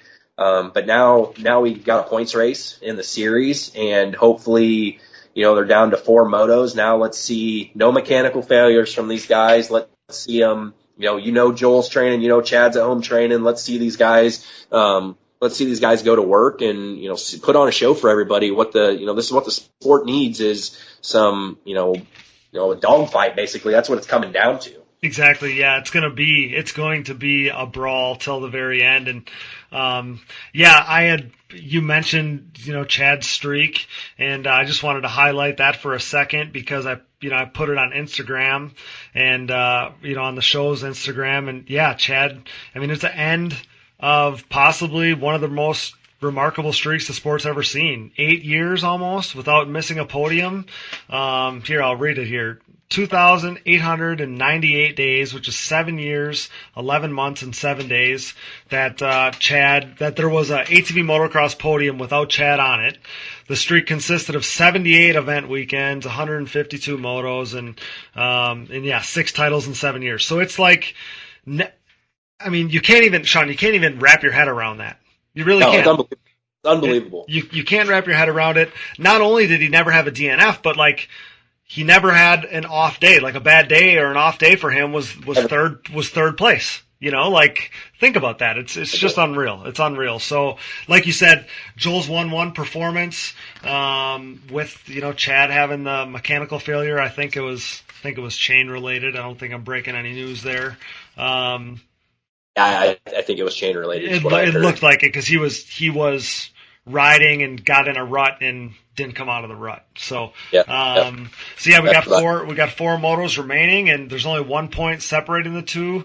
They're going to battle it out till the very end. And, so someone was arguing with me that, it's over now because Joel is so good at Loretta's and he's so good at Crawfordsville, but, and that might be true if you're looking at past results or whatever, but not so fast, because Ironman for the finale isn't going to be the same old Ironman. You know, it's on Friday of the Pro Motocross National Bike Race, so there's not going to be hundreds of four-wheelers on the track to make it hard and fast, which is normally a track condition that, you know, suits Joel's style. I mean, it could be a little deeper, could be, you know, softer. There's obviously not going to be as many ATV lines because the pro ATVs are the only ATVs on the track that weekend. So, I mean, don't the amateur dirt bikes race on Friday? So I don't know that. I know that, you know, normally there's, you know, like a press day deal, and I don't know all that, but either way, it's maybe going to be comparable to like Daytona in the way that it was very one-lined for ATVs because the only ATVs out there are those pros. So my point being is it's not going to be the same Crawfordsville. Right. Maybe it plays into Chad's favor, or maybe it just doesn't play into anybody's favor. Either way, with 1 point between those two coming down the stretch, I mean, it's going to be must see. Like, I'm already excited, you know? Yeah, no, I am too. And, you know, when it, like, with Wienen's DNF at Redbud, you're not going to see that again. No. You know, not from him. I mean, he does all of his own stuff. You know, this is something. You know, himself is mentally prepared for what's about to happen. You know, I know Hetrick is too. But yeah, like you said, yeah, Hetrick's great at Loretta's. Hetrick's fast at Ironman. But like you said, you're not going to have all those quads on there. It's going to be a little bit different track. You know, Loretta's could be hit and miss. And then what if you throw mud and rain into it? You know, it always seems to rain at those tracks. You're going to have, if it does rain, you're going to have, you know, hopefully T Brown's up there in the mud. Hopefully T Brown's up there regardless. I agree. You know, he's had some bad luck this year, and everybody's had bad luck. It's just been a crazy year for, you know, just about everybody. You've got, you know, you got rookies that are getting on the podium. Rastrelli's struggling here and there. Thomas Brown's struggling with, you know, looks like he had a couple bike issues and stuff, but he's still been riding great. He's been up at the front. You know, he can battle with those two, Chad and Joel, without a doubt. So yeah, I'm excited for these. I wish I could make it to Loretta's. I'm going to try to make it to Ironman, definitely, if possible. But yeah, I'm excited to see how it all pans out. It's fun to be covering the series the way that, you know, like you are joining me here to talk about it right now, because I can't remember a time when it's been this exciting. You know, ATV motocross is red hot right now. And, you know, while Chad comes into the last four motos with a 1 point lead over Joel, Brandon Hogue comes in with a 2 point lead over Alan Myers for the battle of Rookie of the Year. So that battle's just as hot as the battle at the front, and Cody Ford's only 10 points back. So like Rookie of the Year is up for grabs too. So you kind of got this battle at the front and a very similar battle, you know, with that top rookie class. Yeah, I've been trying to keep an eye on the rookies. You know, I know Brandon Hogue.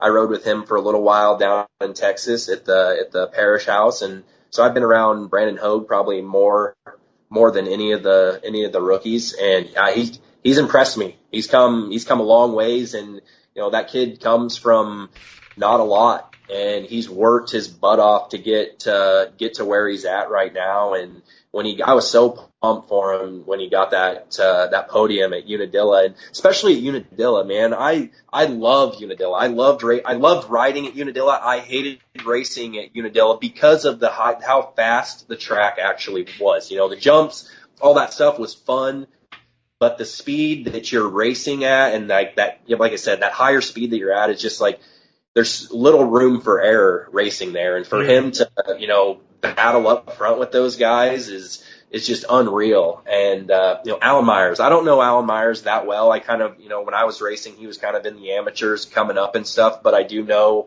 you know, the Team 969, you know, run by Travis Moore. You race with Travis Moore. I race with Travis Moore. Yep. Travis Moore's been he went and raced up to that North Series there after the ATV stuff, and I think he might have won a championship up there maybe. Yeah, the NEATV, I think he did. Yeah, there you go. Yeah. And, you know, I like Travis Moore's program that he has for those kids, and I have huge respect for Travis Moore. I like the guy a lot, and I know he's he's gonna, when it comes down to it, mentally, I think he'll have Alan Myers mentally prepared for, the last couple rounds going into the race. Exactly. Yeah, it's fun to watch, to see the level that rookie class is at, so high, so early in their careers.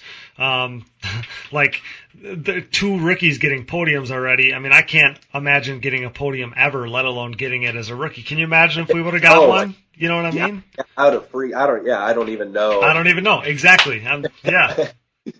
So even to finish, a podium, even to finish, for me to finish a top 5 in just a moto, I think I would have celebrated for like the next 2 weeks without racing. I'd have been celebrating the whole thing. A top 5 in a moto. Exactly. That was like all I ever wanted. I was like, that was like my,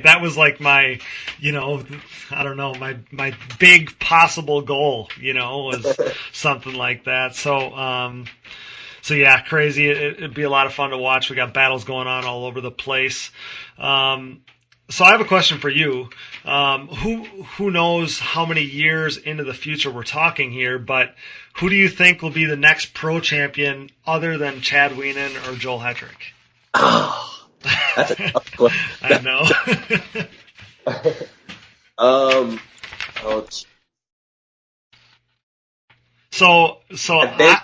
I think I was just going to say, if you need a second to think, I think the first person that comes to mind, and maybe it's just recency biased, is because I don't know how to factor in the guys that are in there right now that maybe get over the hump, or a guy like Bryce Ford, who just wrapped up the Pro-Am and the Open Pro Sport Championships at Redbud, and he's had such a dominant season on a first year on a 450. Like, he looks like some of those legends that that we're talking about here with Gibson and Hetrick and some of those top Pro-Am riders. Maybe he's kind of the next guy in line. So it's hard to say. I just wanted to pop that question on you to see if you had any ideas there. That would be, because you also don't know how long Hetrick and Wienen are going to race for. Right. And same thing with T. Brown.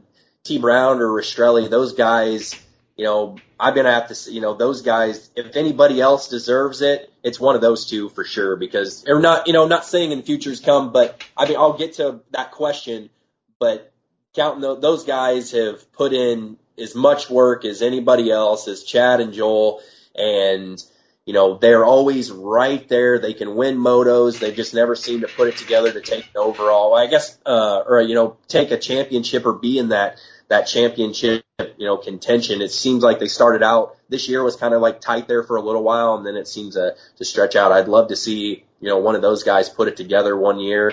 Like you said, I've been watching a little bit, and I've seen Bryce Ford ride. It's hard to tell. I'm a big fan of style. I like seeing, I love, style, somebody that can throw some style, and, no offense to him. It's hard for me to see Bryce Ford's speed on, through camera, because I haven't actually really seen him on 450. Yeah. He ripped on the mods and all that stuff. And like I said, the Walnut race I was at was a mud race, so when the pros weren't riding, that's a possibility. I've heard that he's got some serious speed. He trains with Thomas Brown, I think, down in Texas, and he runs with Thomas Brown, from what I've heard. And so that's a possibility. You may see somebody else up in there next year. So I'd probably have to agree with you. If into the future, I think that'd be a possibility, and not taken away from anything else. I hate saying that, because I don't want to come off like a dick. Exactly. No. Me too. You don't want to slight anybody that's in there and in contention and doing, moving up through the ranks and whatever. Yeah. But it's hard to our own opinion. Yeah. There you go. So I have another question for you. One of a similar nature. So who's the fastest or best rider, in your opinion, who, quote unquote, never made it? I got a couple. So Cody Gibson is the first one that comes to mind, just because I don't think he ever, whether he didn't give himself a shot or, whatever the backstory is there, but it was like he never got a good chance in the pro class to kind of do his thing, because you watched him in Pro-Am, and it was like, man, he's going faster than the pros, you know. And so I really would have liked to see him at his peak doing the pro class thing. So I don't want to make it sound like he never made it, because he's super successful, and we talk about him like he's a legend. But it didn't seem like he had he never really had it was given an opportunity, or let himself have an opportunity to, pursue racing. He did that one year when he rode that mushing team they had, and I remember he broke his collarbone training, and that kind of, and then he was working, and he wasn't really training like he was. So that was the year that came to mind for me, is if he would have stayed healthy and all the things would have fell into place, who knows what could have happened, because he was a monster.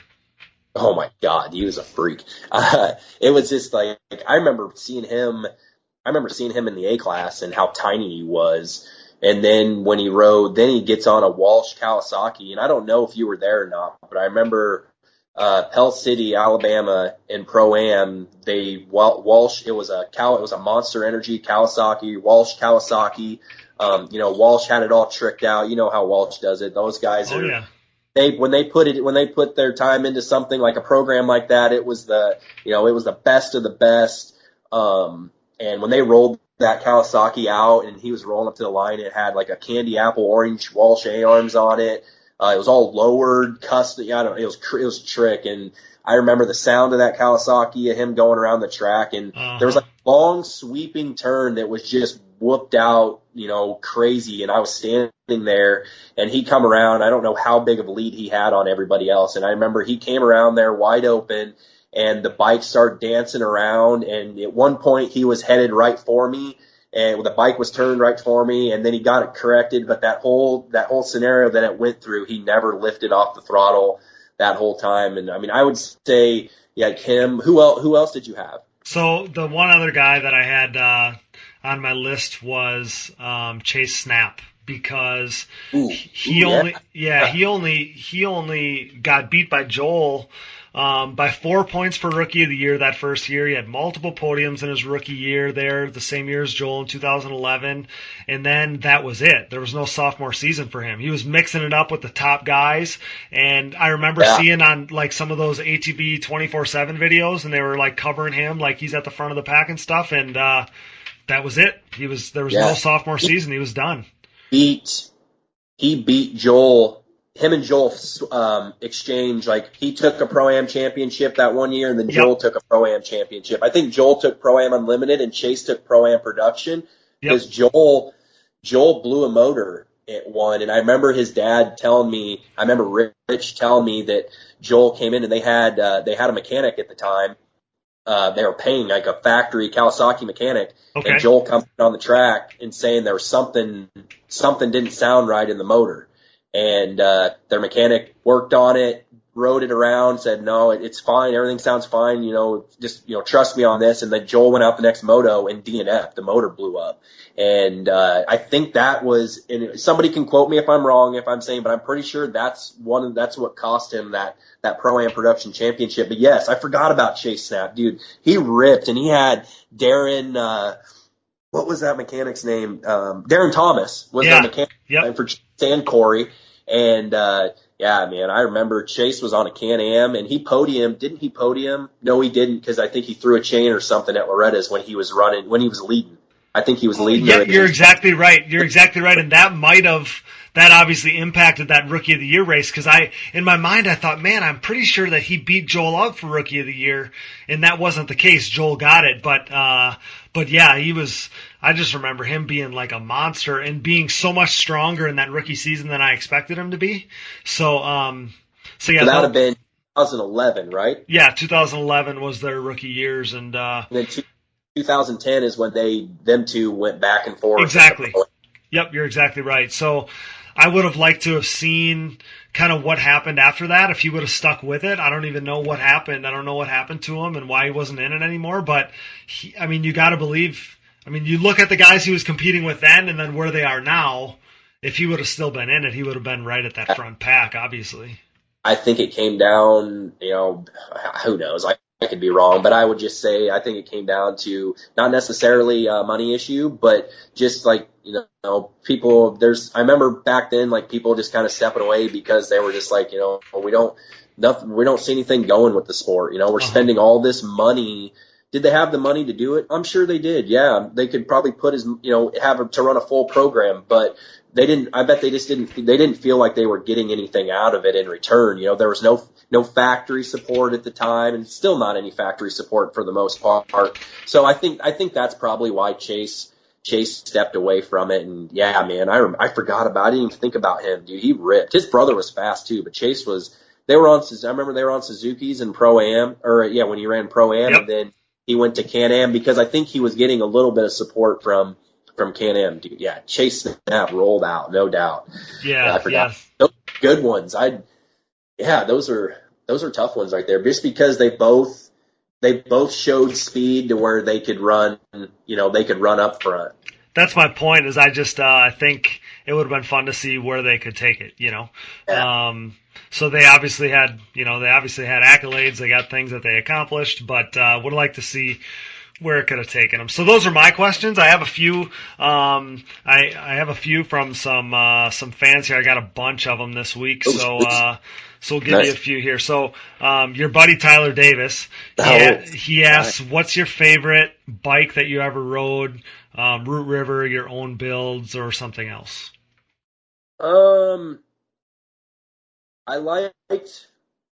I'll kind of say which one I like. I liked my 2014 Root River when I rode for Root River in 2014, the Pro. I liked that bike. I loved my best build bike that I loved was the last year I raced was the Honda TRX that I had, the black one.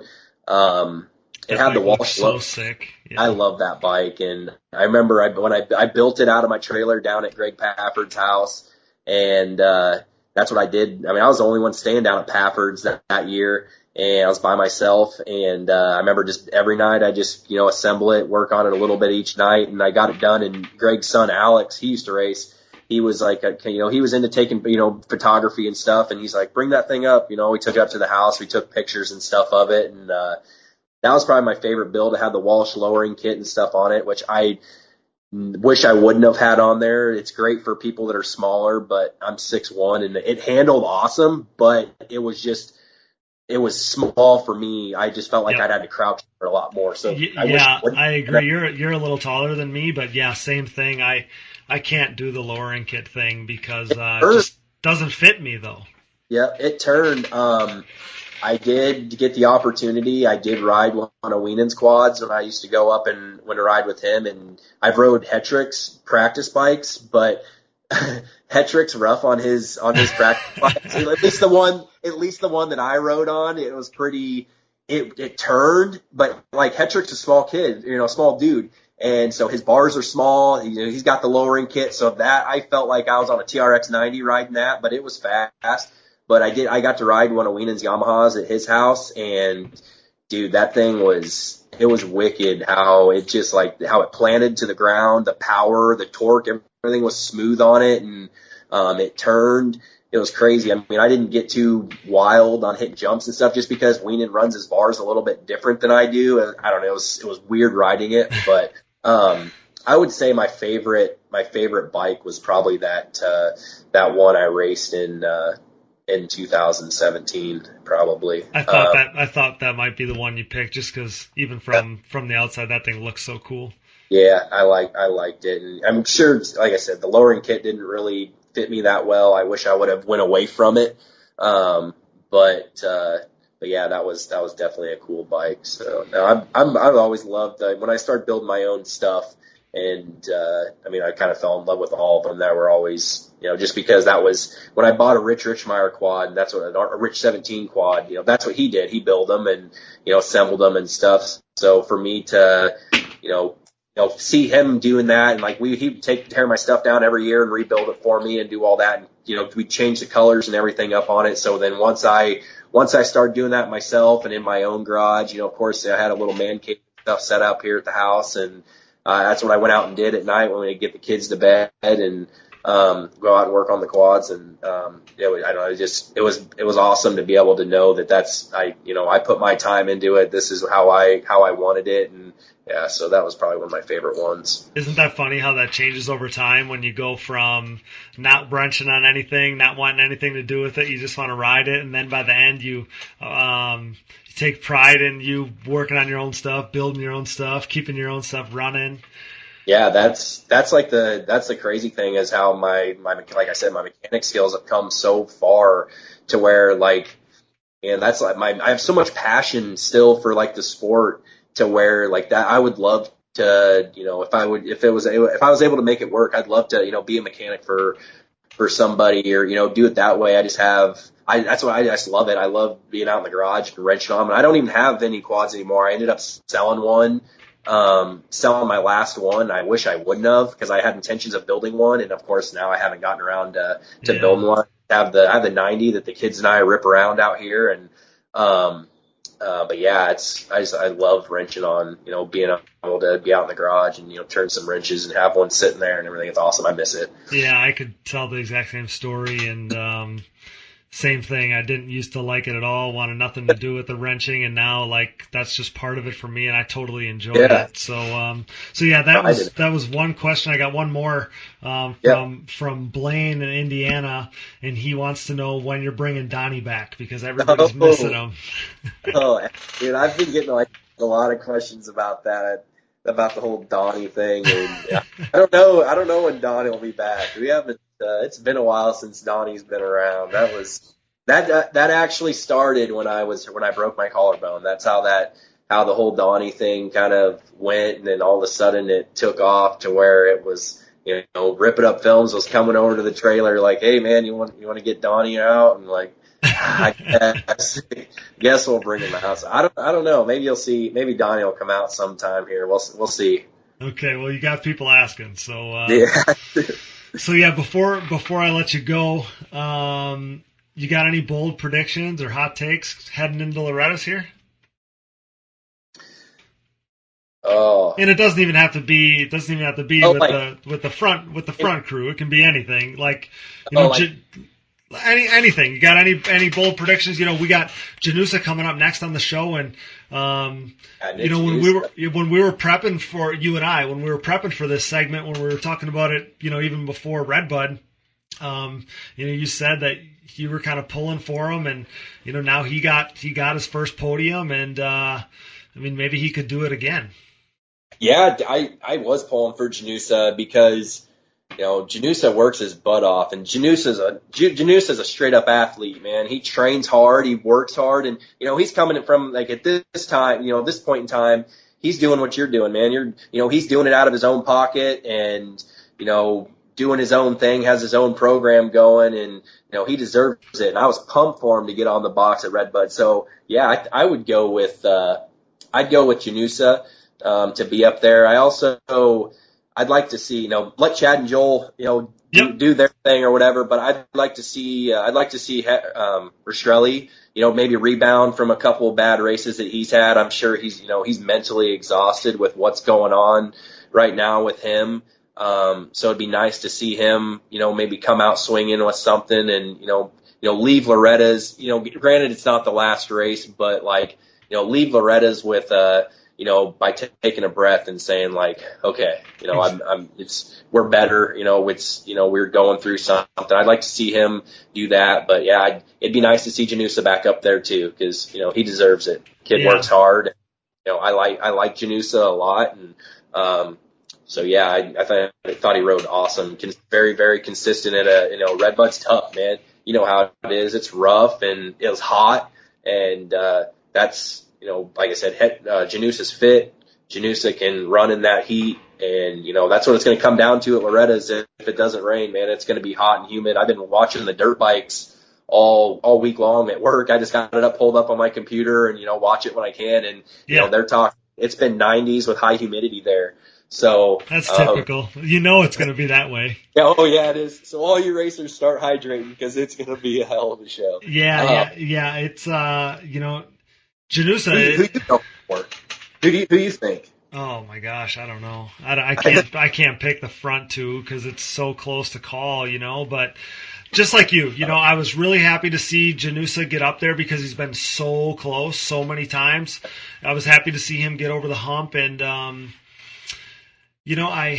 really want to, like you said, I'm kind of echoing what you said, but I'd really like to see Jeffrey have some good rides where he doesn't. I mean, because like you said, mentally he's got to be exhausted with what he's dealing with his health and these question marks and not really knowing what it is. And so, I would like him to kind of maybe put that behind him. Maybe he can kind of turn a corner because right now it's probably almost like he's waiting for the season to be over just so he can recoup. So Jeffrey's a guy that I really always cheer for, and like to see Jeffrey maybe get up there. It should be good, but I don't know that I got any crazy bold predictions. But it's going to be a lot of fun to watch the racing, that's for sure.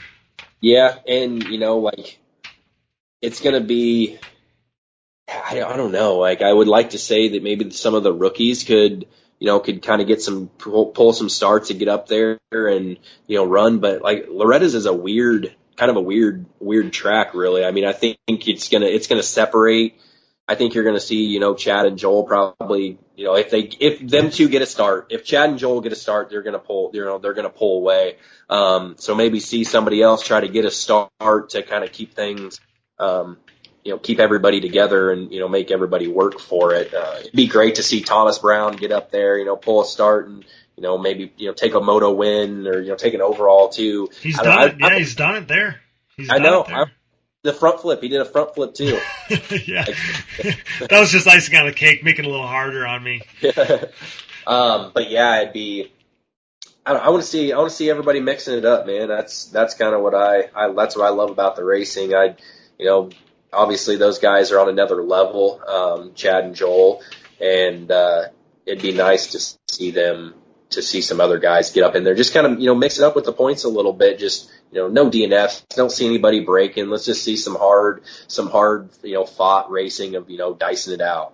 Oh, crazy things happen at Loretta's too. So yeah, it should be really, really exciting to see what happens. Like I said, I'm already pumped about it. And, yeah, like I said, Sean, I really appreciate you coming on. I can't thank you enough for your time, and it's been an absolute pleasure.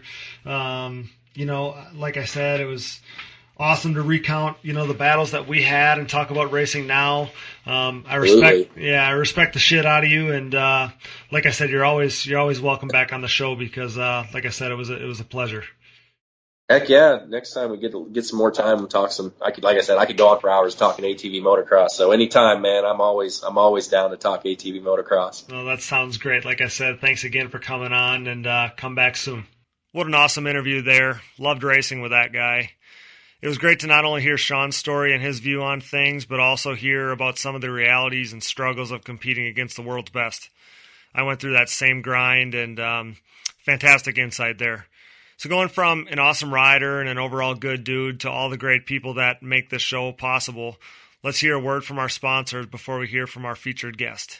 First and foremost, a huge thank you to CST Tires, CSTTires.com, for coming on as the title sponsor. The Pulse MXR tire, available in soft and standard compounds, offers the highest level of traction, most predictable cornering, and superior wear characteristics. Of the countless riders I've turned on to CST Tires, not a single one has been disappointed. Join the takeover and upgrade to CST today. Thank you, SSI Decals, for your support and presenting sponsorship of the live show. An offshoot of their parent company that was established in 1947, SSI first took shape from owner Ian Harris's passion for ATVs. After making number plates and decals for riders like Chad Wienen, the brand quickly took off. Today, you couldn't imagine ATV motocross without SSI Decals. The graphics maker now supports all the top teams in ATV motocross, as well as GNCC, Work Series, Pro Motocross and Supercross, Canadian Pro Motocross, short course off-road trucks, UTVs, snowcross, and NHRA 6-time world champion Clay Milliken. No project is too big or too small for SSI, making your identity sick with championship-level graphics. SSI Decals. Our featured guest is brought to you by DID Racing Chain and their 520 ATV2 X-Ring chain. This patented X-Ring racing chain boasts a steel alloy construction for reduced weight, increased strength, and a longer overall chain life, setting the standard and making it the optimal ATV racing chain. Pick out the ATV2 chain at your local dealer or wherever DID chains are sold. Wherever you go, go DID. We are also supported by Evans Waterless Powersports Coolant. Our Sight Lap intro segment is brought to you by Evans. The best powersports coolant on the market, Evans Coolant prevents boil over so you never have to pull over or worry about your engine no matter what the condition. Designed for use in ATVs, UTVs, motorcycles, snowmobiles, and more. Use what the pros use. Choose Evans today. The Digging Deep ATVMX podcast is also sponsored by DP Brakes. DP has been dominating the ATV world for a while now by supporting riders like Joel Hetrick, Jeffrey Rastrelli, Nick Gennusa, Baldwin Motorsports, JB Racing, Root River, myself, and more in ATV motocross. In GNCC racing, they have all of the top 15 XC1 pros using DP, including the likes of Walker Fowler, Jared McClure, Chris Borich, Bryson Neal, Cole Richardson, and more, not to mention Hunter Hart and the top 4 XC2 riders. These riders continue to appreciate the high performance and impressive durability that their DP brakes have to offer, products that ultimately help place them consistently on the top of the podium. Available at dp-brakes.com, purchase at your local dealer, or even message me for their contact info today. What are you waiting for? Join the best ATV riders in the world on DP Brakes. Forworks Carbon's innovative lightweight products include top-notch seat covers, carbon fiber and plastic hoods, tank covers, exhaust shields, shock guards, and much more. Whether you have an ATV, UTV, or snowmobile, Forworks has goodies that'll make you salivate. I trust Forworks for increased function and a sexier look. Forworks Carbon, always working hard to bring high-quality, innovative parts to the market. Check them out today. Finally, our fan question segment is brought to you by 100% and their new Armega goggle out now. Thanks to those guys for the support and supplying us with awesome 100% giveaways. Not to mention the new goggle that is setting the standard in moto. Now back to the show. So for those of you who don't know, this rider and I were trying really hard to get him on the previous episode, and when we couldn't match schedules, I told him we'd have him on after Redbud. So, go out there and get a podium and give us something to talk about. And, man, he did just that. Fresh off his first ever Pro Class podium, our second guest of the night, brought to you by DID Racing Chain and their 520 ATV2 X-Ring chain. I'd like to welcome Nick Gennusa to our podcast. Congrats, buddy. Thanks for coming on. Thanks, Cody. I appreciate it. Yeah, we did talk right before Redbud, and you know how things go right before a race. It's just kind of one of those things that, for what we do, sometimes it's hard to keep a consistent schedule, but I got caught up, and I got your message of, hey, get a podium, and we'll see. We'll talk after. And I just remember shooting you back a message that, hey, or I said something like deal, it sounds good, or I'll make it happen, or something like that. Yeah, you said something like that's motivation right there, or something like that. Yeah, that's motivation right there. And then after that whole day went by, it was later on that night. And then I was scrolling through my Instagram, and then I saw that you did the podcast at the race, and I was like, wait a minute, I just talked to Cody about it, and I had to text you after, hey, pretty crazy how that worked out. Yeah, but the timing couldn't have worked out any better. I've never been so happy to not have somebody on, to be able to now have you on, after your banner day there at Redbud. Couldn't have worked out any better, because I had basically the whole, we were trying really hard to make it happen. I had already had the interview all set up. I had all my material, my questions kind of laid out, and you had finished 4th or 5th in every championship since turning pro. You had, finished 4th or 5th in every overall this year but one, and at Redbud that all changed. So kind of had to scrap my whole interview because that was all based on kind of what it was going to take to get over the hump. And, man, that's a good problem to have to scrap that whole interview, because it's an honor to have you on after your 3rd overall there at Redbud. And, I just want to hear about your day there. I want to hear about how it all went down.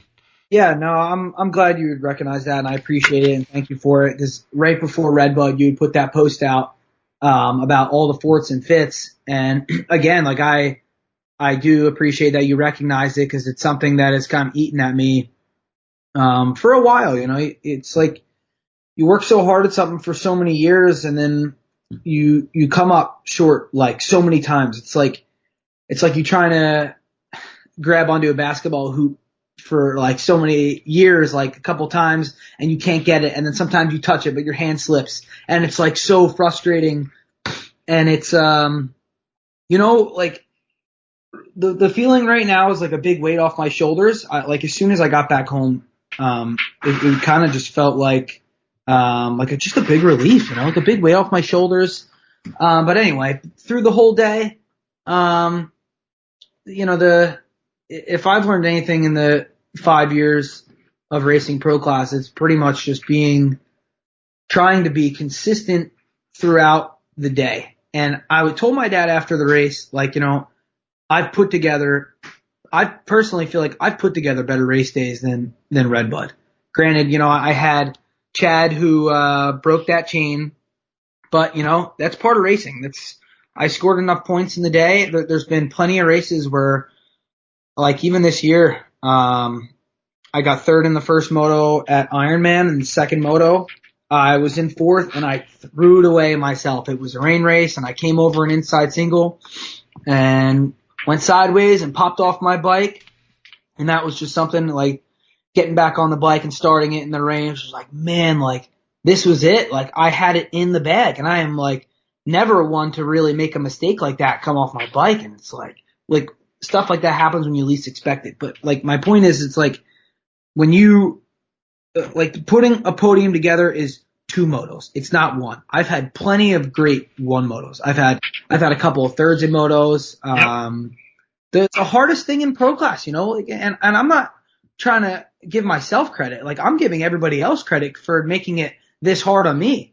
Like it's these guys are a lot faster than they look. And even my post I put out a week or so ago after the podium, like everything looks easier from the sidelines. I mean, you race pro class, for you see like Chad or Joel or any guys back hit a section, you're like, oh, I could do that too. Or, I think I could put down the same lap time, and you come back into sheet and it's like, man, like these guys are fast. Even when you feel like you're like, man, I'm phenomenal right now. I feel like I just qualified top 2 or 3 and I come off the track and it's like, like it's not really what I thought it'd be, but I don't want to go off track. It's just like the big thing, a pro class podium is 2 consistent motos. And I feel like what really helped me this weekend, something that is a big struggle of mine, is hole shots. We changed a lot of things on my bike setup wise, like a lot of big things that was way out of my comfort zone, which I actually enjoy making big changes. Cause, if you're not trying things, you're not, gonna see improvements. So we made big changes, and I nailed a great start the first moto, and that was just made my whole day a lot easier to start out front, man. Well, it really did. Yeah, because you've been more, ridiculously consistent. Like I said, all those 4th and 5ths, to be 4th or 5th in every championship, all these races, like your consistency isn't in question at all. But a lot of times you're doing that not starting in 4th or 5th. You're coming from, pretty far back. So it's like, man, if you can just get a start. You can't,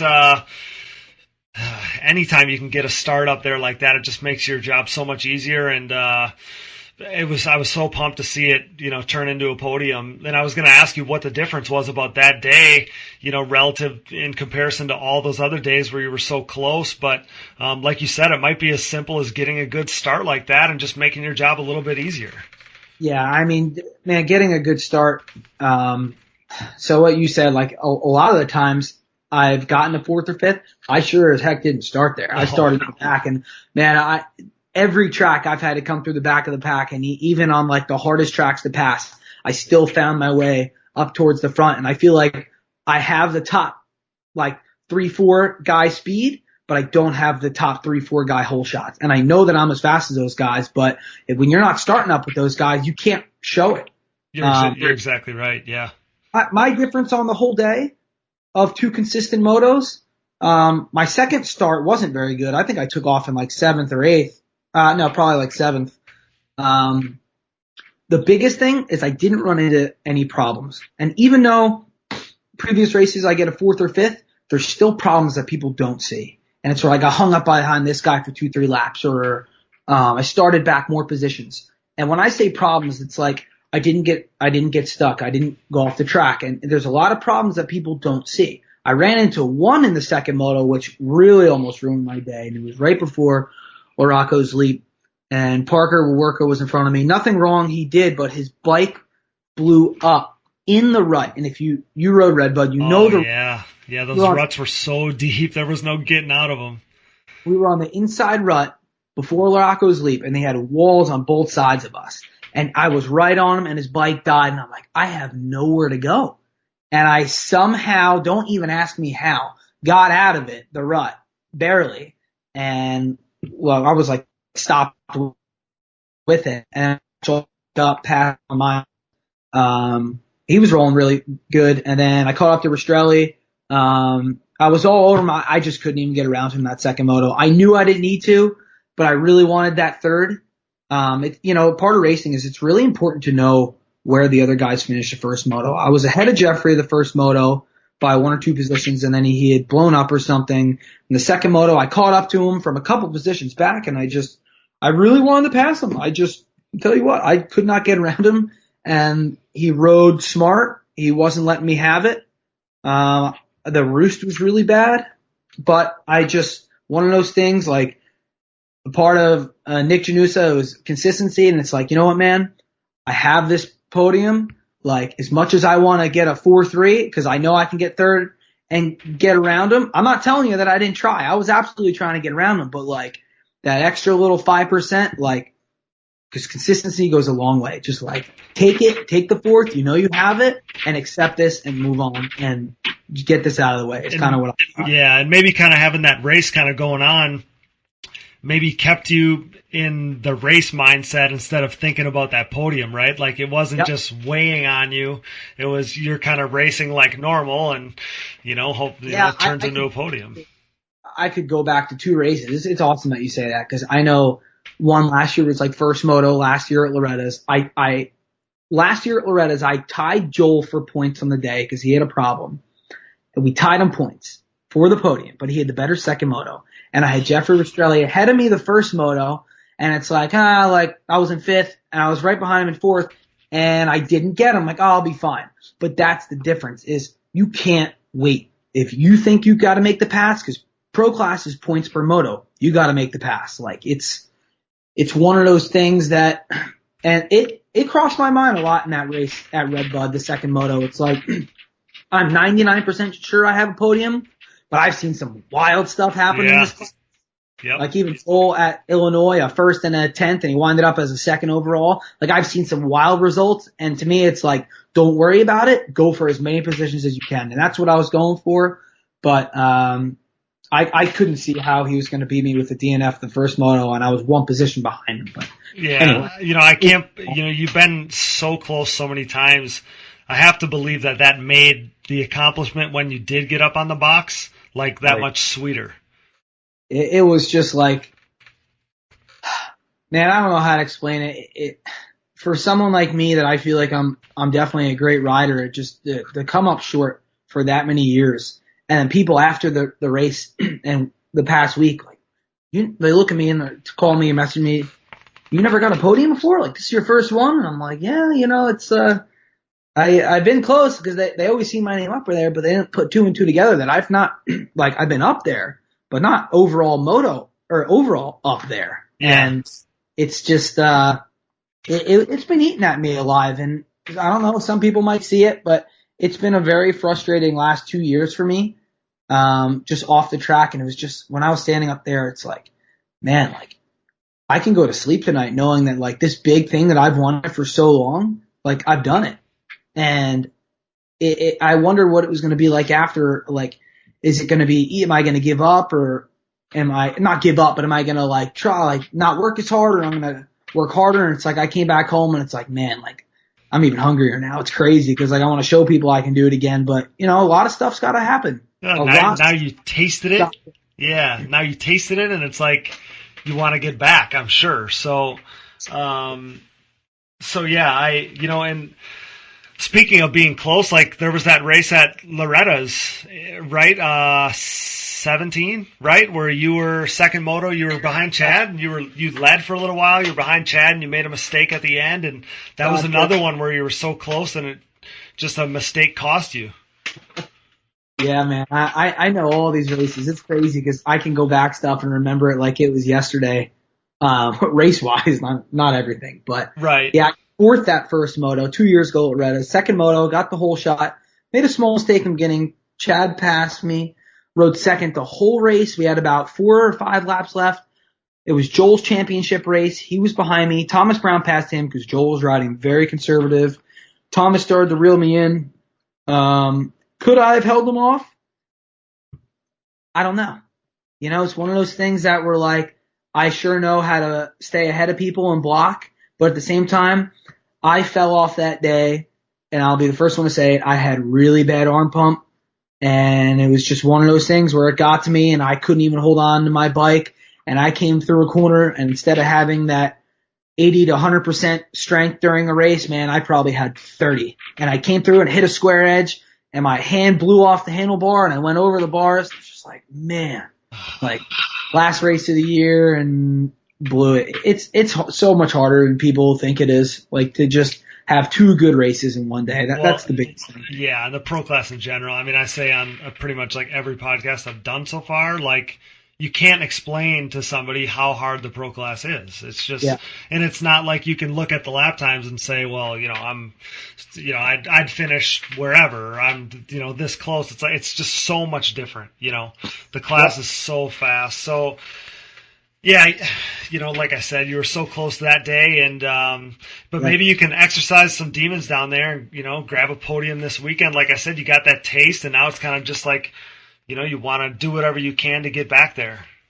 Yeah, I've liked the Loretta's. Coming into there, they brought a lot of sand in there. Back here in New Jersey, I ride a lot of sand. We don't have any tracks here. We used to years ago when I started racing. There was 4 to 5 public places we could ride, and now it's down to 1, like literally 1 that's legal to ride at. But I ride at a lot of big sandpit areas. It's awesome out there. But I enjoy the sand. I like the rough riding. It's what I've came from. It's what I've been riding the past couple of years and what I ride a lot. So coming into Loretta's, I know it's rough. I'm watching the dirt bike stuff this week. That track's whooped out. I mean, it's to my favor. I felt like last year I was just outhandled there.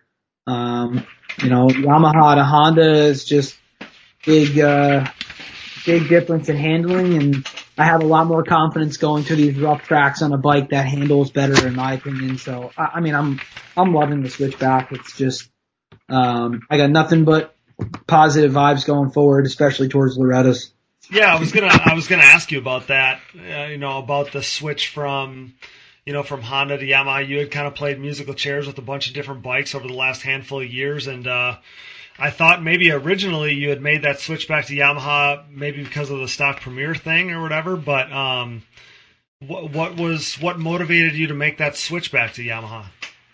Yeah, great question. I get asked that a lot on social media. Like, hey, what do you like better, the Honda, the Yamaha? I rode Can-Am for 1 year. I could tell you individually each year of why I went to what. And the main thing is. The main thing of the brand switching is we're trying. If you're sticking to the same thing and it's not working, I'm not saying to go to a different bike, but we're trying. Like I take the risk, I try things, and I try to learn every year, and I try different setups. And it does come to a point where you have to stick with something and dial it in. I do understand that. My setup in general has been very similar.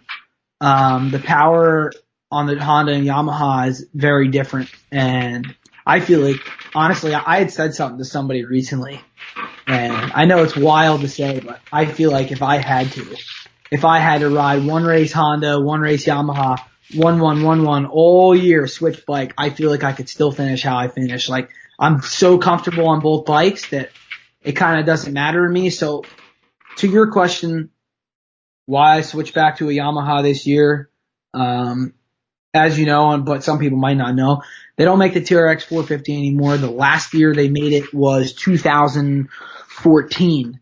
I had those bikes for 2 years. Could I have rebuilt them and got a third gear out of them? Sure, I probably could have, but it kind of comes to a point where it's like, I want to get on new equipment. I love fuel injection. I miss the handling of the Yamaha.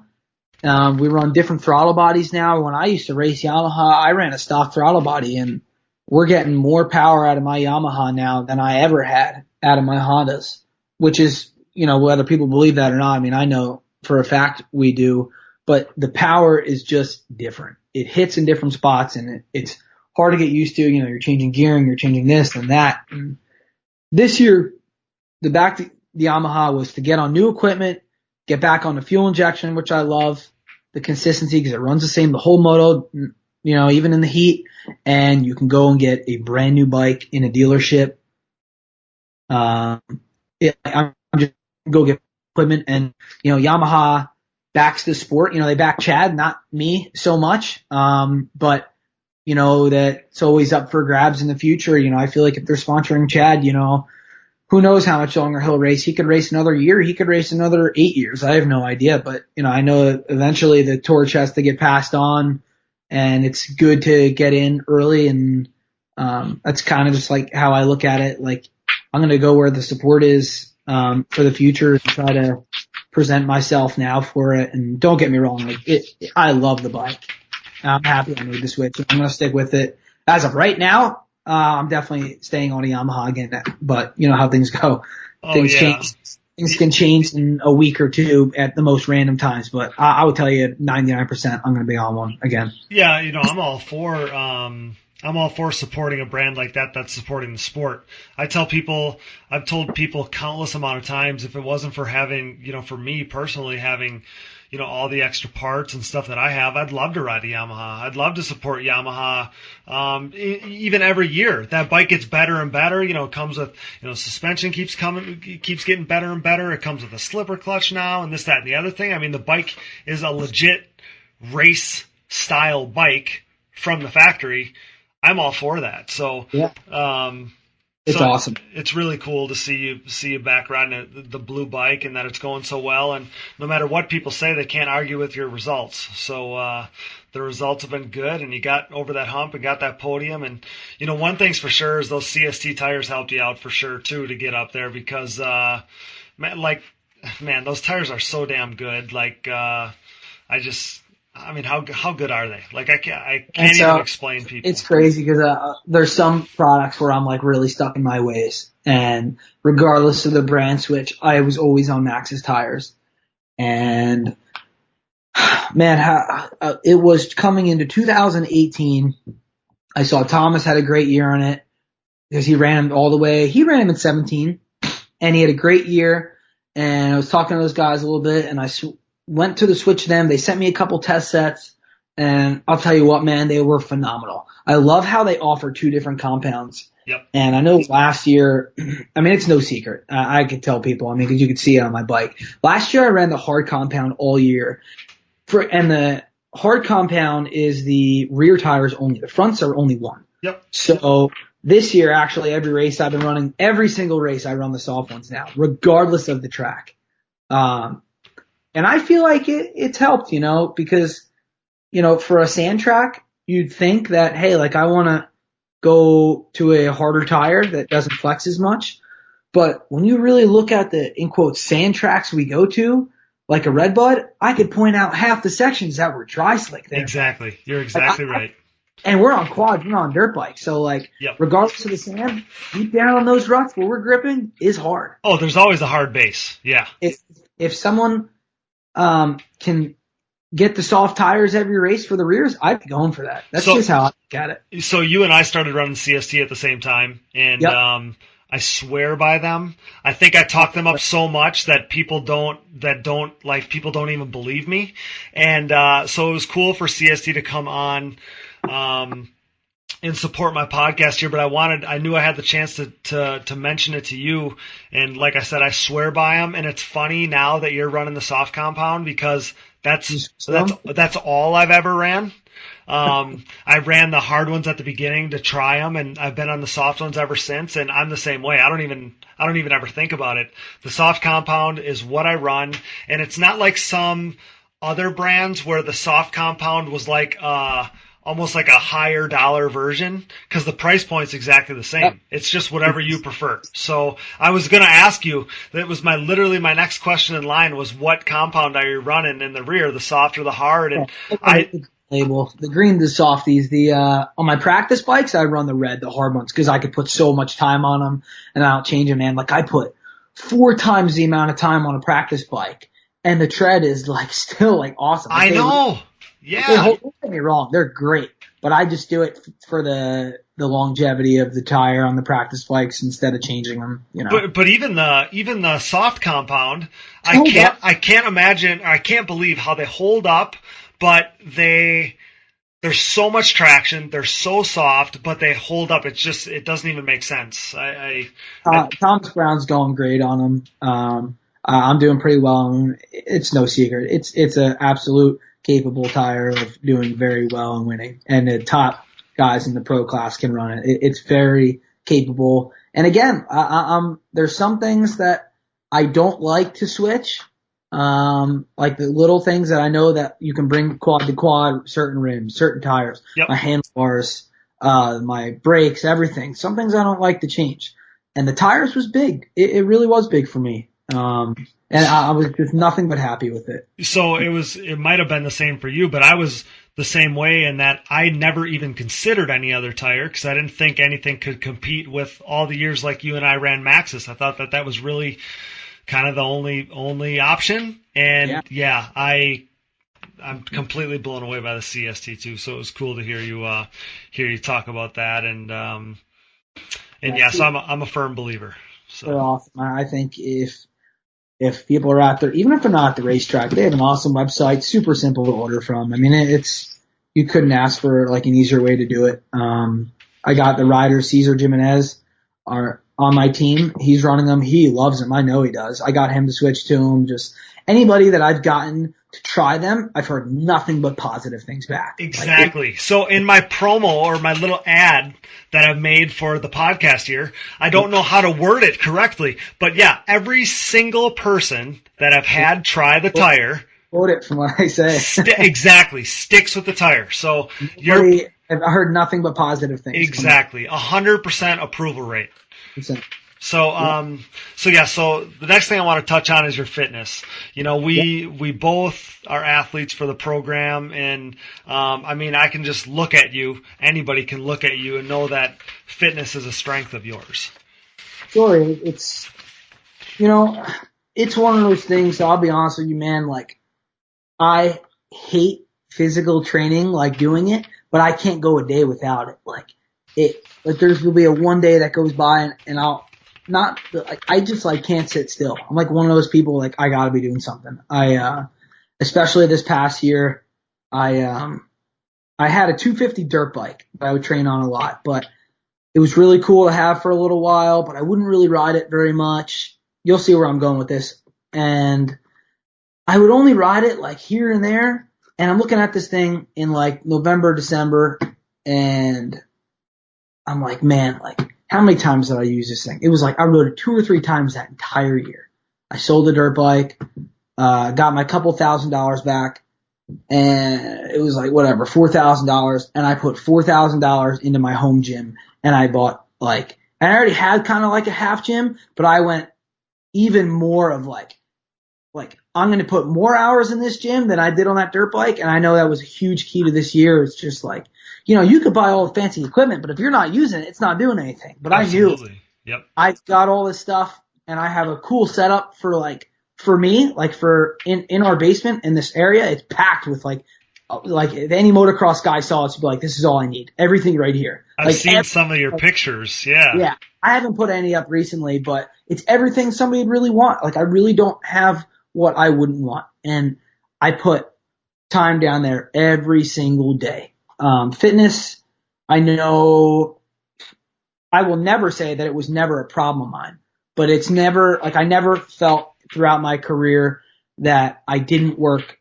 I mean, maybe once or twice that I didn't work hard enough. Maybe I should have ate differently before a race, but I always was into fitness, like going to the gym, even at a young age. And it's kind of just like something that's stuck. And I've gotten more into it in the past I don't know, 2 to 3, 4 years. I appreciate that you recognize that. I work hard to, you know, I like the result. It's not so much I love the training. I mean, to put myself through what I put myself through physically is exhausting. I'll be the first to tell you, like, it is exhausting.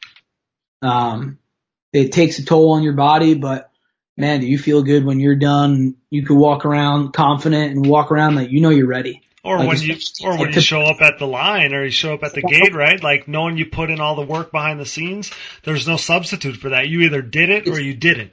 It's never in the back of my head, like never, on the pro line that, man, I'm not in shape for this. Like it's always in my head that like I can't count on anybody else, but I know I'm one of the best shaped guys in the top 2 or 3 on this line, and you're going to have to beat me straight in this race. You go faster, but it can sure help you ride stronger, which could make you go fast. Maybe it does in a sense. I know just being in shape helps a lot. I cut some weight last year. I'm not a big guy by any means. I know you're probably looking at me like through your heads like, oh, you're cutting weight. But for what we do, I'm actually like 5 to 10 pounds lighter than I was last year. And I feel even better on the bike, just like faster. Not so much like speed wise, a little bit speed wise faster, but just like faster movements. Reactions. You're not like slugging on the bike or just like more like quick, like very, I'm trying to figure out how to word it. Just that little weight cut for me for a smaller guy. You're more responsive. Yeah. And it's very hard to stay at that weight, honestly. Okay. But it's something I like weighing myself every day. And honestly, the hardest thing is eating. Like, you know, like it sounds crazy, but like the workout stuff, that's not like it's not hard, but your diet is like I could put on weight pretty quick and I can lose it really quick too. But like a certain meal, like I can eat really bad and like feel like a total slug.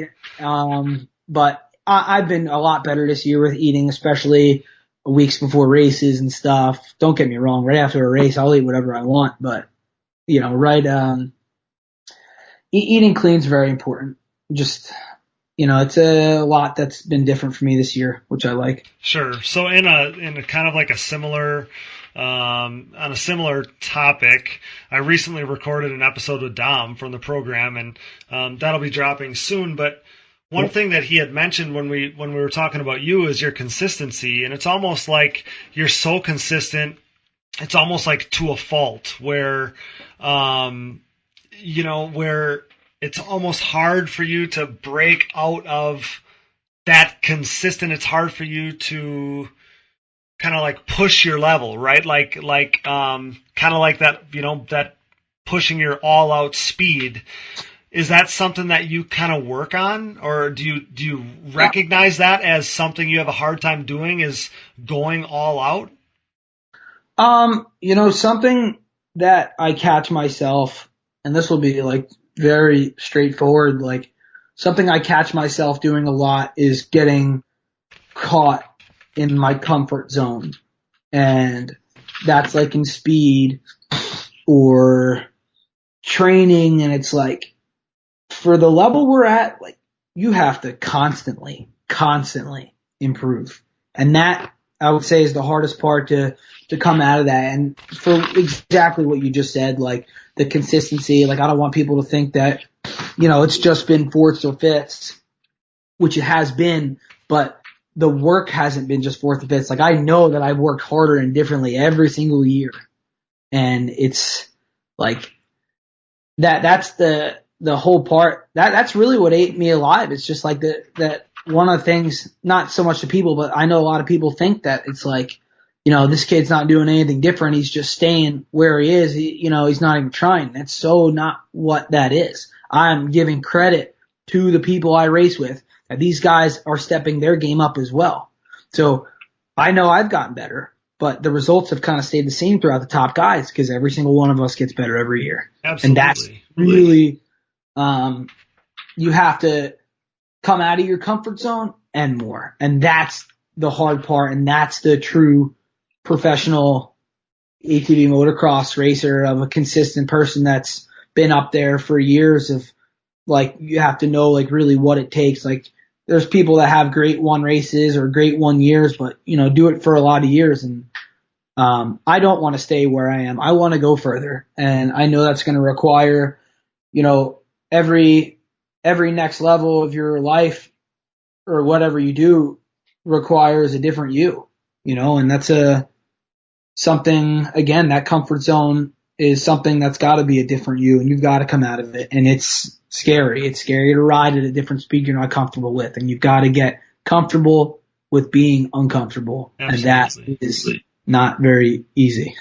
No, but you couldn't have said it any better. But I mean, I don't want to let that pass by without mentioning that, all those fourths and all those fifths, even for somebody that, is a person that follows the sport real closely, or is a person that was, racing against you in those same gate drops for all those years. Like, there was one thing, like, I think of you in that same group with the guys that, you're chasing to be after, because you were so consistent. You were, you always knew you were going to be fourth or fifth. Like, you see other guys that maybe have a good race and they have a bad race, and they, whatever. And you might have had like a top three, but even a bad race for you, you'd look and you're still fourth or fifth overall.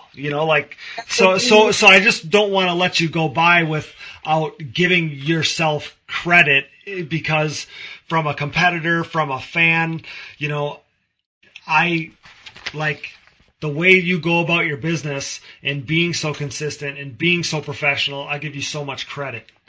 Yeah, thank you. The one thing I do want to say, and you're giving me a lot of credit, and I very much do appreciate that. The fourths and fifths were really cool for me, like the first 3 years. But I'll tell you what, man, I've been sick of it to my stomach. I am not, this whole past 2 years, I have not been satisfied at all. I come off a track in fourth or fifth and I'm pissed. Like, how long is this going to go on? Right. It's people are like, oh man, you're a top 5 guy. And it's like, well, it's been like this. Like, I'm not amused anymore. I'm sick of it, and I got to do something to change it. And it's good because I know I came out of it. I got a 3rd overall. It's one breakthrough weekend, but it's a positive light going forward. That it just goes to show you stick with anything long enough, you'll achieve it. I just feel like just something crazy, man. Just like right before Redbud, I just feel like I hit an all-time low personally in myself, just like in the season. And I like just the whole mental side of this. And I don't want to sound like a mental case, but like, it's just like after Unadilla, man, I don't know what happened. Just like, I had great races in a row where I like touched the podium, didn't get it, but it was just like, I felt like an all-time low, where like holding my head in the trailer after Unadilla, like, what the hell am I doing? Like, how long is this gonna be, these results? And it was just like, that was like rock bottom for me of 2019, was right before Redbud and I wouldn't have said it if I didn't do it, but that was really, like, for me, rock bottom of this whole year. Just like, I've been killing myself to just every single way I can. And I'm very hard on myself as a person. When I don't do well in something, I'm very competitive. I'm not easy on myself. And it was just like, I'm like, everything I have to offer is on the table, and I got nothing left in me, and I'm coming up short. It was true rock bottom for me of 2019 before Redbud. And it was just like, just a big eye opener in life. And it's like, it's crazy how God works in mysterious ways sometimes. It's like, sometimes you have to hit that, for him to be like, hey, like, it's time, this is why it's taken this long for you to learn this, of what it really takes, so you can take this and go on in life. Absolutely. Oh, that at the all-time low, no matter how long something takes, that you can come back.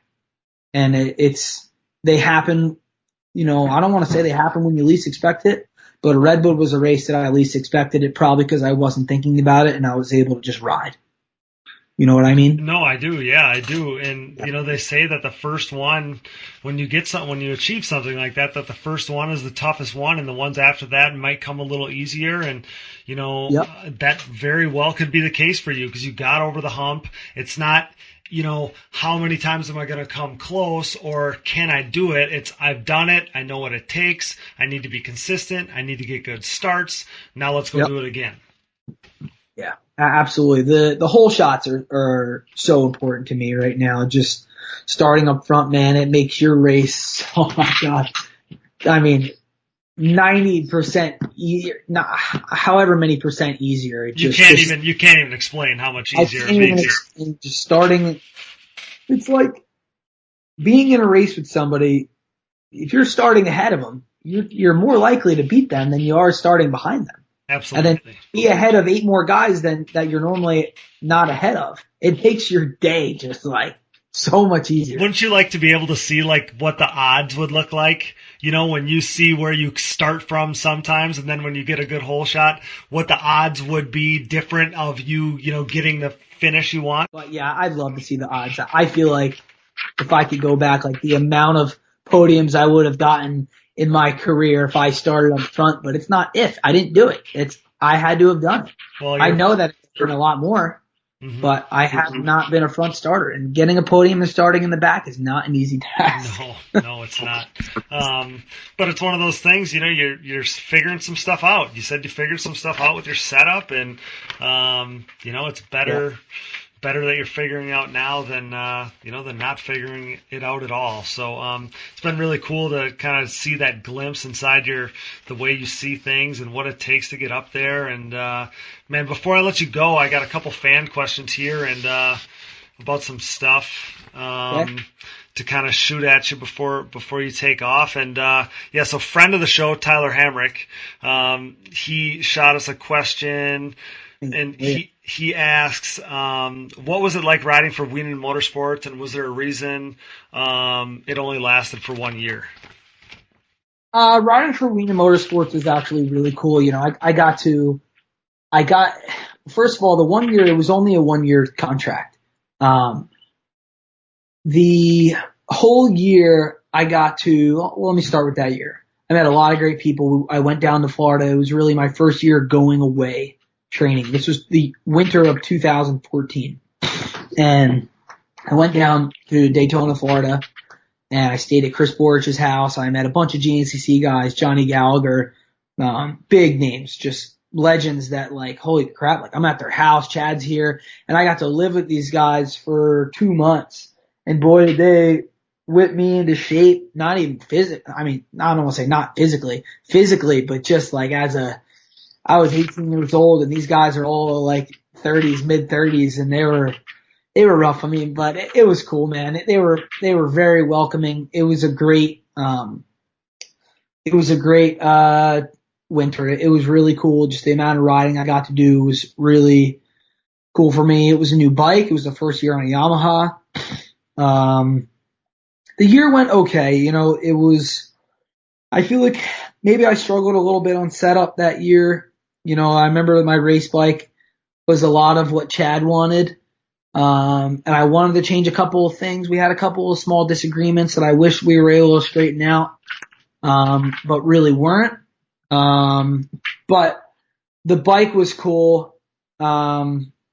The whole thing, being with Chad, being associated with him gave me a lot of recognition. And I know that 1 year, helped me a lot even to this day.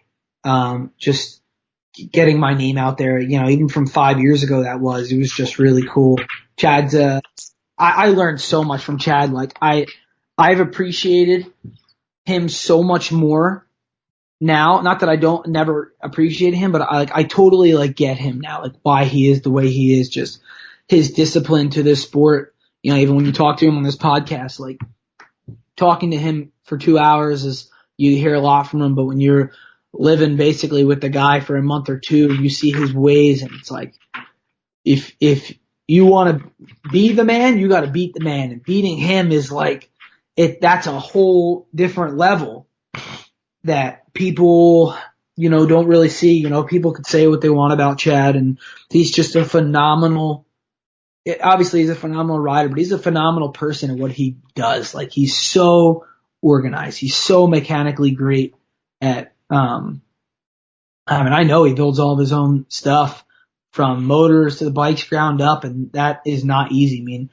when I went down there, I had next to no mechanical skills. At this point, I know a lot more. Like, I could build a whole bike now other than like a motor ground up, but he taught me a lot of things of just discipline as a racer. It kind of fell apart at the end, how just some things go in racing and how just some deals don't end up working out. Nothing bad. It ended and, we kind of shook hands and we moved on, and I stayed on the Yamaha and went to my own privateer race program, and we lined up again next year, and now we're totally cool and, still race each other and be competitive. And that's just how it is. It's a thing of the past and a positive memory that I have that, I've moved forward from. And I'm sure it's, an invaluable, kind of experience for you, because you kind of took a similar approach to how Chad runs his program, and now that's how you run yours too. You run a very similar program to Chad's, and I'm sure that you took all the stuff that you learned from him and kind of replicated it yourself. So that's kind of why, we got an array of questions, and that's one of the ones I wanted to pick out because I figured you'd say something like that, where you learned a lot from Chad, and now you kind of do your own thing similar to how he does it. So you probably learned a lot from him. So I'll take a lot from that and move on. Yeah, so I got another one here from another friend of the show, and soon to be a competitor of yours, I guess, in the pro class, Logan Stanfield. And he said, how cool is it to have a race with the dirt bike pros? And he mentioned that he'd like to see the series combined. But how cool is it to have that another event with the pro bikes here, like they had 10 years ago, I guess? It's cool. I'm going into this event at Ironman very open-minded. I don't really know what this is going to be like. I don't know what the attendance will be on the quad side, because obviously all the pros will be there and more. But it's a Friday. I think it's later in the day, obviously. Yep. So dirt bike guys will be there. That they're going to be poking their heads out of the trailer. Man, what's that on the track? Man, wait, that guy just hit that big thing, and they'll be watching. They'll think it's cool. I mean, listen, man. What we do, if anyone caught an eye out of it, everyone's one to talk smack behind a computer screen and behind their phone, but when you're there in person, it's cool. There's no hiding it. Like, what we do is awesome. And, to answer his question, his question was what, how cool is it to be there? Yeah. Just how cool is it? I'm really excited. And it's not just for the dirt bike guys, but it's just it's a foot in the door. Absolutely. Yep. Something could be, for some of the pro rounds. And I think it's going to be really positive for us. It can't do anything, in my opinion, to hurt us. Absolutely. You're exactly right. I just thought it was a great opportunity.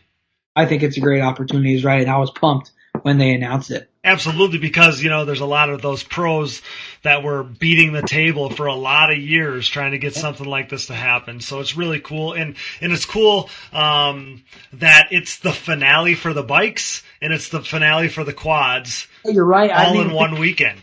The finale for them. Yeah. I didn't think about that. Yeah, so it's pretty cool. I like he had mentioned he wants to see the series combined.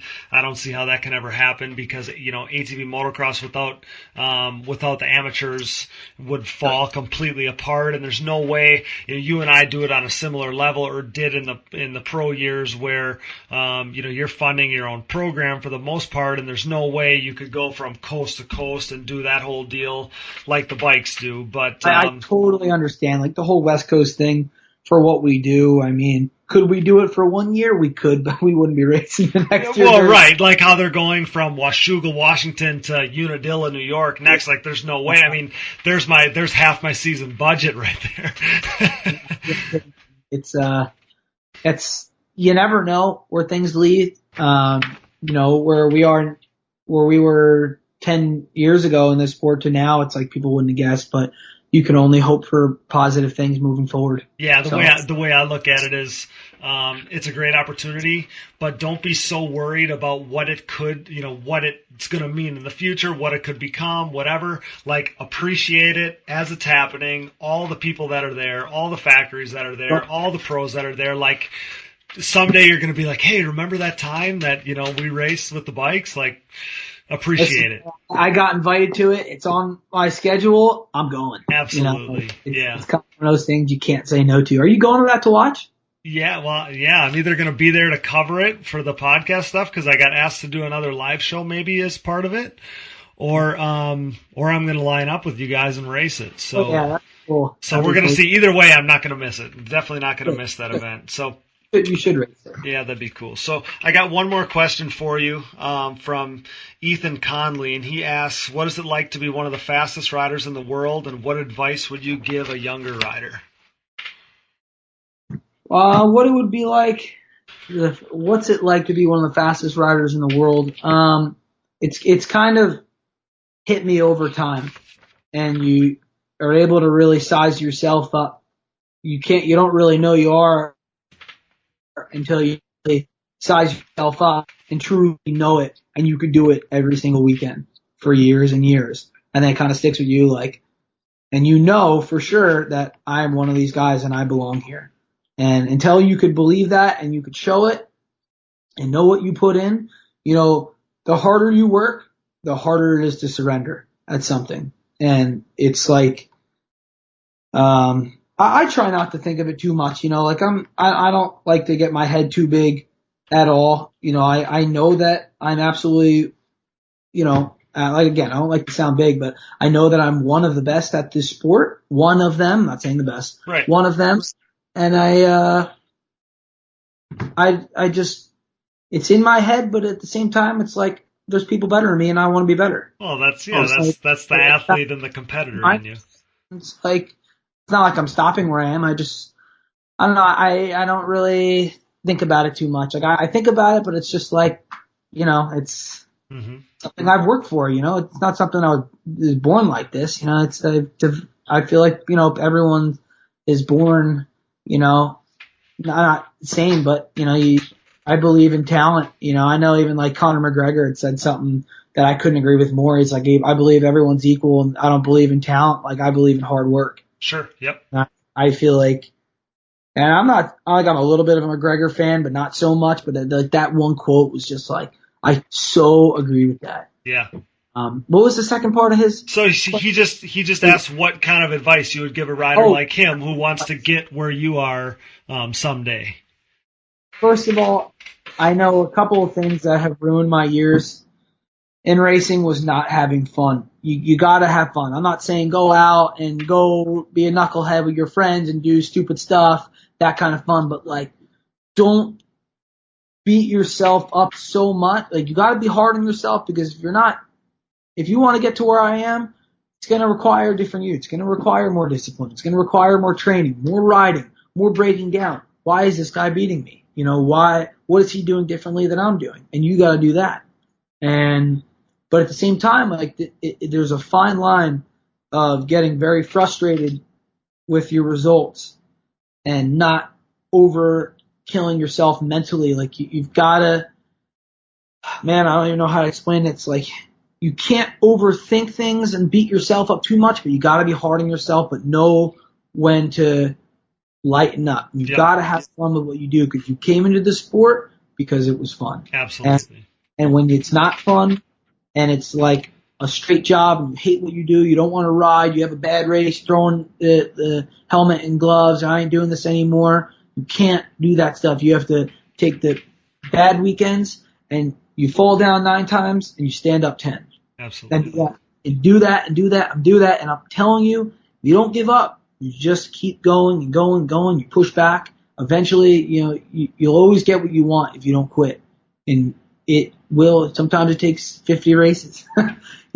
It's crazy. It took me 50 races to get a podium, but that's just 50 national events that it took me to get that. But that's just a prime example of like, just something that beat me up for a while. 50 times. Doesn't seem like a lot, but go to a national 50 times. That's unreal. Yeah, that's a long time. One thing, it's like, when you finally get it, man, there's nothing more rewarding. So for him, man, have fun with it, but it requires a different level of you. And every next level of you requires a different version of you. And you got to be willing to change and upscale your game in every single way. Yep.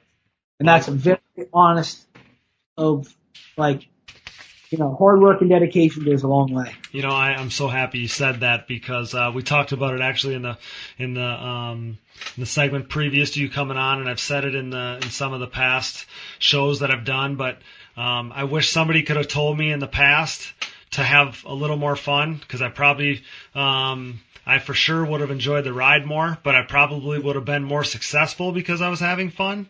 And the other thing is like you said, we all got into the sport because we enjoyed it, because we love it. So don't take the fun out of it. That's what it's all about. And in whatever you become as a rider, whether it's someone like you who's at the very top of the sport, or you're, find yourself somewhere in between, that doesn't matter, because as long as you're having fun, you're going to take the lessons that you're talking about, and you're going to be able to apply them maybe to something else in life. So it's more like, enjoy it. Like, I don't want to say like enjoy the failures, but like you gotta love that, like, you just got beat by like 2 or 3 people. Like, I love these guys just beat me, but this is where I need to be. And this is how I need to be. And this is the bar. Like, the bar's here, and now the bar's here. Well, if it wasn't so damn hard, you wouldn't feel so good about that podium that you just got, You have to you have to love the challenge. And it's not easy, but you have to love the competition and, enjoy the ride, man. It makes it so much more, again, like God works in crazy ways. It makes you hit rock bottom at something before you accomplish it. And it just feels so much better now. It's like, I've never been at such a low, just in like my own head, not depression, just like I'm out of me. Like, I don't even know what else I could do here. Yep. All I did moving on was I stood up. I stood up again. And that was all it was. A lot of times. And you just keep standing up. And you don't just stand up and just try, in quotes. You stand up and try harder. And hard work goes a long way. Yeah. Let's end it with that. Like, it eventually, you work hard at something for a long time, it'll go a long way. Yeah, I love it. That was great questions. Great question by Ethan there. Great answer. We're going to send Ethan some 100% goodies for asking a question like that. Nick, you're such a great role model. I'm so pumped to, have you finally got that podium finish you've been looking for. I'm so glad the timing worked out to have you on after your biggest day of your career there. And again, congrats. And I just can't thank you enough for your time. Yeah, thank you very much, Cody. Literally, like you said, couldn't have worked out any better. Just crazy right after. I was so pumped. Just a lot of things came into play. This is a positive note.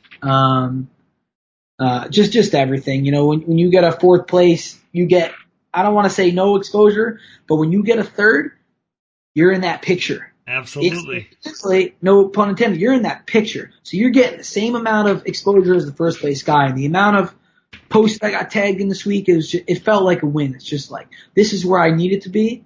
And it's amazing that I feel like I have a pretty big name in the sport for someone that hasn't been in that, in quotes, picture of a podium. Yep. Because you go from 1st, 2nd, 3rd, all the exposure, attention, social media, to nothing. 4th gets the same amount of recognition as last. Yeah, you're right. That's really what that feels like. So it's great, to come on here. I'm just thankful that it worked out, and it's just even cooler that we talked about it. So I appreciate your time just as much for having me on. I was really pumped when I got the invite on here. Yeah, I mean, for the record, we were going to have you on before the podium, but not like other media stuff maybe. But yeah, couldn't have worked out any better. And what we have talked about, It's true. It's true. I am so pumped to have you on in a positive light like that. And like I said, congrats again. So pumped for you. Go get them at the ranch. And yeah, pal, come back soon, because it was a pleasure to have you on. Cool, man. Thank you very much. I'll see you there. Thanks again. Good, dude. What a motivating interview, and awesome to hear from a top-tier rider who has the same view of our CST Pulse MXR tires. Cheat code. Okay. So anyways, that was our featured guest of the night, Nick Gennusa, brought to you by DID Racing Chain and their 520 ATV2 chain. And from one great interview to another, and I must say each of these interviews tonight would have been amazing by themselves, but together I have to believe it's the best episode yet. And you're going to really like this last guest of ours. He was a late addition, but we had to get him on, and soon you'll know why. If you're a fan of ATV racing and you have a pulse, you know that Northeastern Ohio was the place to be last weekend. Enjoy. So now for those of you who know me personally, you know that TT and flat track is my background. That's where it started for me. So I so badly wanted to be at Ashtabula's Pine Lake 50th anniversary event this past weekend. It was the place to be for the ATV racing world. And since I couldn't be there in person, I got someone who was right in the middle of all the battles there to help me cover it. I think I can refer to him as a living legend after he nearly won the Legends race, finishing second. And and then he grabbed a third place podium finish in the pro class and fourth in pro-am. So I'm talking about Mitch Reynolds, everybody. Welcome to the podcast, pal. Yeah, great to be on here, Cody. Appreciate you for having me on. Yeah, man, I sounded like you had a heck of a weekend down there, and I just can't thank you enough for giving us your time, because it's an event that was monumental, and we got to be able to cover this. Yeah, it was great. It's kind of what brought us out of retirement. Just a phone call towards the beginning of the year, and Dad said, "Hey, do you think you can still ride one of these things?" I said, "Well, I don't know. I'll give it a shot." So anyway. A few months later, here we are, and battling for that top spot. So it was great, kind of really. Yeah. Really. So the Ashtabula event is what kind of got you back going. Yeah, I mean, when we got out of it, that fire was still going, so I just had to get rid of everything and hang it up all together. And I follow you guys in the motocross world a little bit. Just kind of living vicariously through y'all. And, but anyway, when, Dad and Jody had been talking, and so Dad called me up, I'd been out mountain biking, and, was wondering if I could still ride one. I said, I don't know. I hadn't set foot on anything in 10 years. And, but Pine Lake has always been a great event. It's actually the first place that I podiumed, actually my first national ever for that matter. And so I was like, definitely, I've always loved that track. Always had good results there, so what better place to train and come back out? Man, that's awesome. That's so cool that an event like that, I think it probably worked that way for some other people too, where it got all kinds of other people that weren't going to be at a TT race, and they came out of retirement. But it's so cool for you because you've been doing the whole season, so it got you fired up and got you back out there for the kind of whole shebang. Definitely did.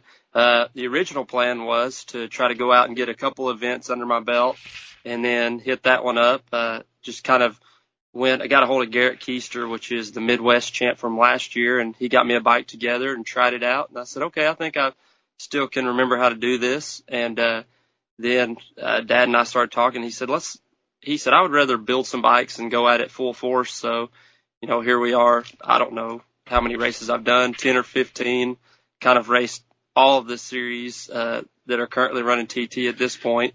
And so been on the podium in each one of those events too. So it's pretty awesome. So we felt pretty pumped up for Pine Lake for sure. Yeah, that's so cool to see you back out there. Before we get into more of your racing, let's talk about the event itself. It looked like it was a true spectacle, and it was really cool to see that it was made into like as big of a deal as it deserved to be the 50th anniversary there. Did I hear there was almost 900 entries? Yes, I think the last official count that I got was 891 entries. Oh my God. So definitely huge event. They opened up their front field, which is usually just spectators, and I want to say that thing was like 75 or 80% full up there. It was just crazy. Not only the amount of riders there, but just people that came out, that'd been out of the sport, to come and support and revisit everyone. It's pretty awesome, to be there. Guys from Curtis Sparks flying over to, you name it. We had Shane Hitt and Tim Farr and Harold Goodman, riders like that. And then, when you think about Corey Ellis and guys like Donnie Banks and Tom Carlson I saw was there, Jackie Meadows, Jimmy White, like the list goes on. It was the place to be no matter what era of ATVs you came from. Definitely the who's who of racing were there, and then the motocross was represented with Jeffrey Rastrelli and Thomas. They were there supporting the TT world, so that was pretty awesome as well. Yes. So did you get any scoop from those guys, what they thought about what was going on? Oh, definitely. These guys are doing it for a living, so they're out there, giving me some critique on, get rid of the notchiness. You need to hit this line like this and that. And anyway, it was pretty awesome to have feedback from those guys. But I said, hey, got to remember, I'm doing this 1 or 2 days a week. You guys are on a quad multiple hours a day. So right, but it's yeah. To get feedback from them for sure. Were they like blown away by how big the event was and the attendance and stuff like that? Were they impressed by that? I'm assuming. Yeah, definitely so. Thomas and I actually, he called a couple days ago and we talked, and he said he was just really impressed with how the event was promoted. And they thought it was just awesome. Even kind of got their wheels turning on maybe wanting to get on the TT track one day. So we'll see what we can make happen there. I know they were, we're coming in the first corner at 70 plus 75 miles per hour. And so that kind of, I know that scared them a little bit. They said, you guys are crazy. When these guys go out and bomb a big 100-foot triple, we all think that's crazy. So right. Yeah. Well, TT's a whole nother animal. It's kind of like, ATVs are ATVs, but it's almost like a totally different sport. It's almost more than just a different genre. So the event looked amazing. It was cool to have so many legends there, and the track looked incredible too. Yeah, they did a great job. Totally redesigned from last time I was there, which was 11 years ago. But really cool, technical, some quite a few jumps really.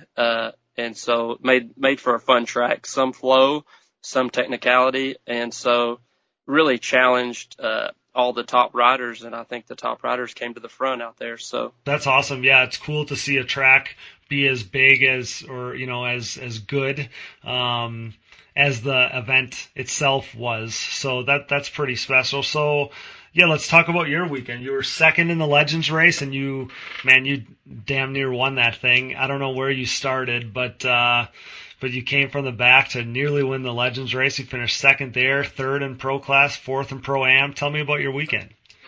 So yeah, it was really good. So qualified second in the Pro Class. We won our Legends heat and set the fastest time in that. And then I believe second in the Pro-Am heat as well. But yeah, we just wanted to try to get good starts on the weekend and try to get out front. Didn't really pan out that way. In the Legends class, I believe I was second or third and got tangled up. So fell back to about 10th. And I thought the race was over, honestly.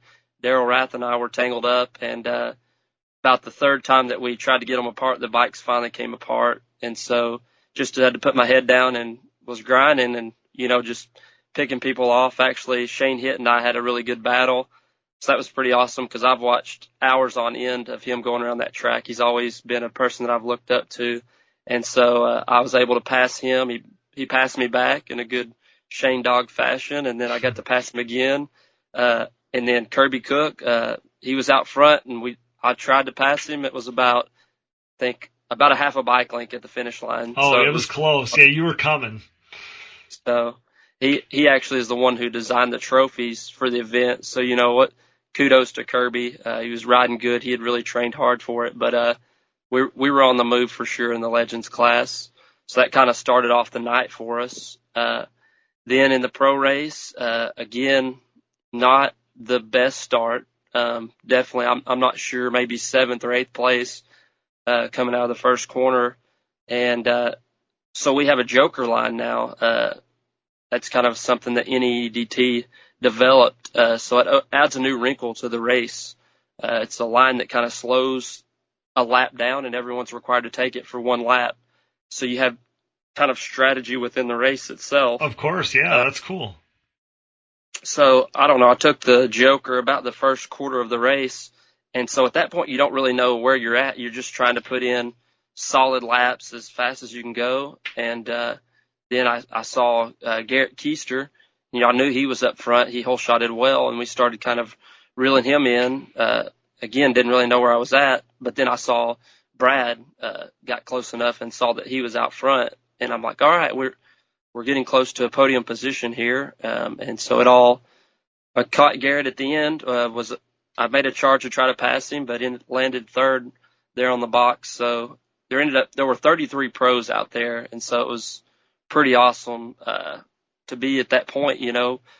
Considering 6 months ago I was sitting on the couch or riding my mountain bike. To be able to compete with these guys who have been at it is awesome. It's got to be pretty surreal, like you're almost reliving the past, And then to put yourself in a class so stacked with so many good guys and be right up at the front, it's got to be an incredible feeling. Oh, for sure. I kind of have to give all the kudos to my dad. When he called me, he said, "You want to run Pine Lake?" I thought, well, we go out for the plus 30 class. That'll probably be good for me. He's like, "No, if we're going to do this thing, let's be serious. We're competitive." So he pushed me, and Jody at JB Racing's been behind me since the beginning. So yep. Between those two guys, they weren't going to let me do anything less than give my best. So pretty awesome for sure. That is awesome. I was pretty much losing my mind on the podium, so that was cool. That's so cool. So then, and you had a fourth in Pro-Am, so that was another good run. Yes, that was as well. So that was on Sunday, a day race. The track conditions changed quite a bit. It was slick out there. Sure. I got a decent start, maybe fifth or sixth, and had to do a little work in that one as well. But harder to run up through the pack on a dry, slick day track, though, I'm assuming. Definitely, that it takes a little different skill on the slick track, and we're developing the bike for that. I really feel like a tacky track where you can just go as fast as you want to go is where I kind of go to the front. But so I was really happy with that fourth place finish in the slick because that doesn't really lend itself to me too well. But okay. I'm definitely developing there. So that's awesome. I didn't realize that there was. I didn't realize that the day difference, the day track, night track difference. I didn't realize that. So yeah, that's like you said. That's totally different. You can't even compare the two. So, it's something we're learning as we go. TT is so much about reading the dirt. It's not just about sheer speed and ability. You've got to have speed and ability, but you've got to really hit your setup. You can't compensate for it when the track goes away, for sure. Absolutely. And, I just I've been following you, obviously, throughout the season here, and it's just so cool to see you back on the racetrack.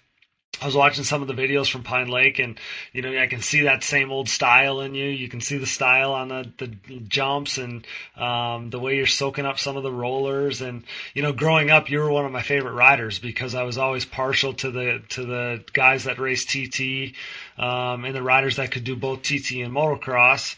And you were strong at both, so that made you one of my absolute favorites. So I was stoked when you. When you threw your name back in the hat this year and got back out there, that was awesome. That's awesome, man. Really an honor that you appreciate watching my riding style. It was funny when we got back into the TT world. They said, "Wow, you ride so weird." They call me the Nerf bar rider just because of my style of moving so much. Like all exaggerated, yeah. Yeah. I said, well, that's just a motocross style. You spend a lot of hours training on a motocross track. That's the way you ride. So absolutely. And I always, I always liked your style, like I mentioned, but I always liked your look too. Your look always looked so good. You wore that back in the day. I remember you wearing that Thor gear, the white and black Thor gear. I wore the same gear, Thor helmet. I had a Thor helmet. Like, it was just the whole thing. I was such a Mitch Reynolds fan. Dude, that is awesome to hear. I guess you just never know the people that you're impacting, especially when I was younger. You just kind of in your lane doing your thing. And as you get older, you realize the impact that you have on others and that others have on you. It's cool too. Yeah, it's cool too. Not to cut you off, but it's cool too to you see some of those things, and I'm sure you thought about stuff like that, and the life you lived 10 years ago, and now here you are, and you're doing it again. Like that's got to be pretty awesome that you're kind of getting to relive some of those old experiences. It definitely is. I think more than anything to me, it's the relationships that I'd formed before at the racetrack and the new relationships that I have. Like, I really appreciate that part of the racing community as much as anything. It's really awesome, the people that you get to meet and the relationships you get to form. But yeah, for sure, 10 years of life have gone by, maturity for me, getting married, having 2 children, I have a career now. So you have a little bit different stuff on the line, and so your mentality is different, but the skill is still there, and so that's what's awesome. That God has given me the ability to. He said, here's your opportunity, get back out there. So that's awesome. Go run with it. Yeah, that's really special. I wish, and maybe you feel the same way or did back then, but I wish we could go back in time and, race with the boys in the GNC days and the Grand National Championship days where the series was mixed with both TT and motocross, because that would have played right into my wheelhouse. What do you think about that? Were you around then? You would have been a kid, right? So I was into it, but we weren't running the whole national series at that point. Okay. But I was racing, so I remember that. I remember the consistency of Tim Farr. Always looked up to him, and how Shane, you get on the TT track, and there wasn't who was going to come in second, basically, when Shane was out there. Yep, I had this conversation with somebody not that long ago, and I told it to Shane too when I saw him last at an event in the last couple of years. But he was my favorite guy because, like I said, I was partial to the TT guys. So he was a guy that was one of my favorites when I was young because he was, like you said, he was dominant on the TT, he was solid on the motocross, and that's how I saw myself at the time.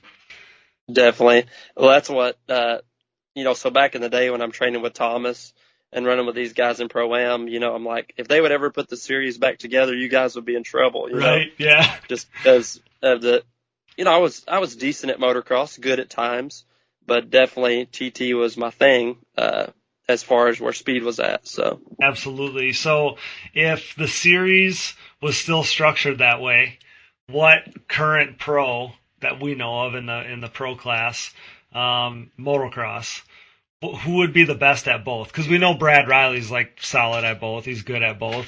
But what guy on the motocross side do you think would come in and be the best of both worlds?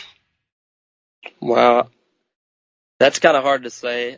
I'm partial to Thomas because he's my buddy, but unfortunately he's not always the best at starts. So I would have to say probably Joel. Dude just has an incredible talent. He's solid with his starts. And he ran TTs when we were young. Yep. Yeah. So, I would say he would. And I haven't seen Brad on a motocross track, but man, he won all 3 classes, premier classes at Pine Lake. So he's got to go on. So, yeah. He sure looks like from afar. It looks like he's a monster on a TT track, and I spent a lot of years racing him on the motocross side, and he won Pro-Am races. He was a contender. He'd get a top 5 or a top 6 in a pro race. He was if nowadays he's maybe the modern Shane Hitt. Because he's really good on the TT stuff, and he's pretty damn good on the motocross side too. Yep, for sure. So, I wish we could go back and do that. Like you said, the boys might be in trouble if Mr. Mitch Reynolds was out there running the GNC series if it was current. But like you had mentioned, you'd been retired for a number of years. I didn't realize it was as many as 10. It didn't feel like that long.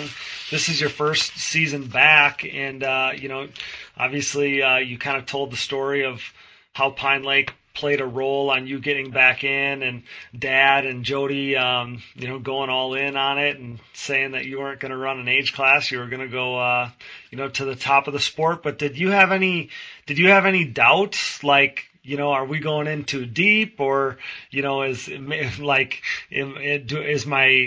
still have this racing in me? Did you have any doubts at the time coming into this year? Oh, definitely. You wonder, you're like, okay, I was younger, a little more carefree then. Do I really have the drive about me? Am I going to be aggressive enough on the track? All those things, and then you factor in getting hurt. You're like, I have a career and a family to take care of. Am I really going to be able to pull that off and race after race be okay? And I have had one crash since I've been back. It was pretty brutal, but it was a reality check for me to say, hey, you're doing this for fun, so let's get serious about it. Guess I was just trying to cut some corners there. We needed a new trainee, some new clutches and things like that. Okay. And I was just being slightly lazy from being busy.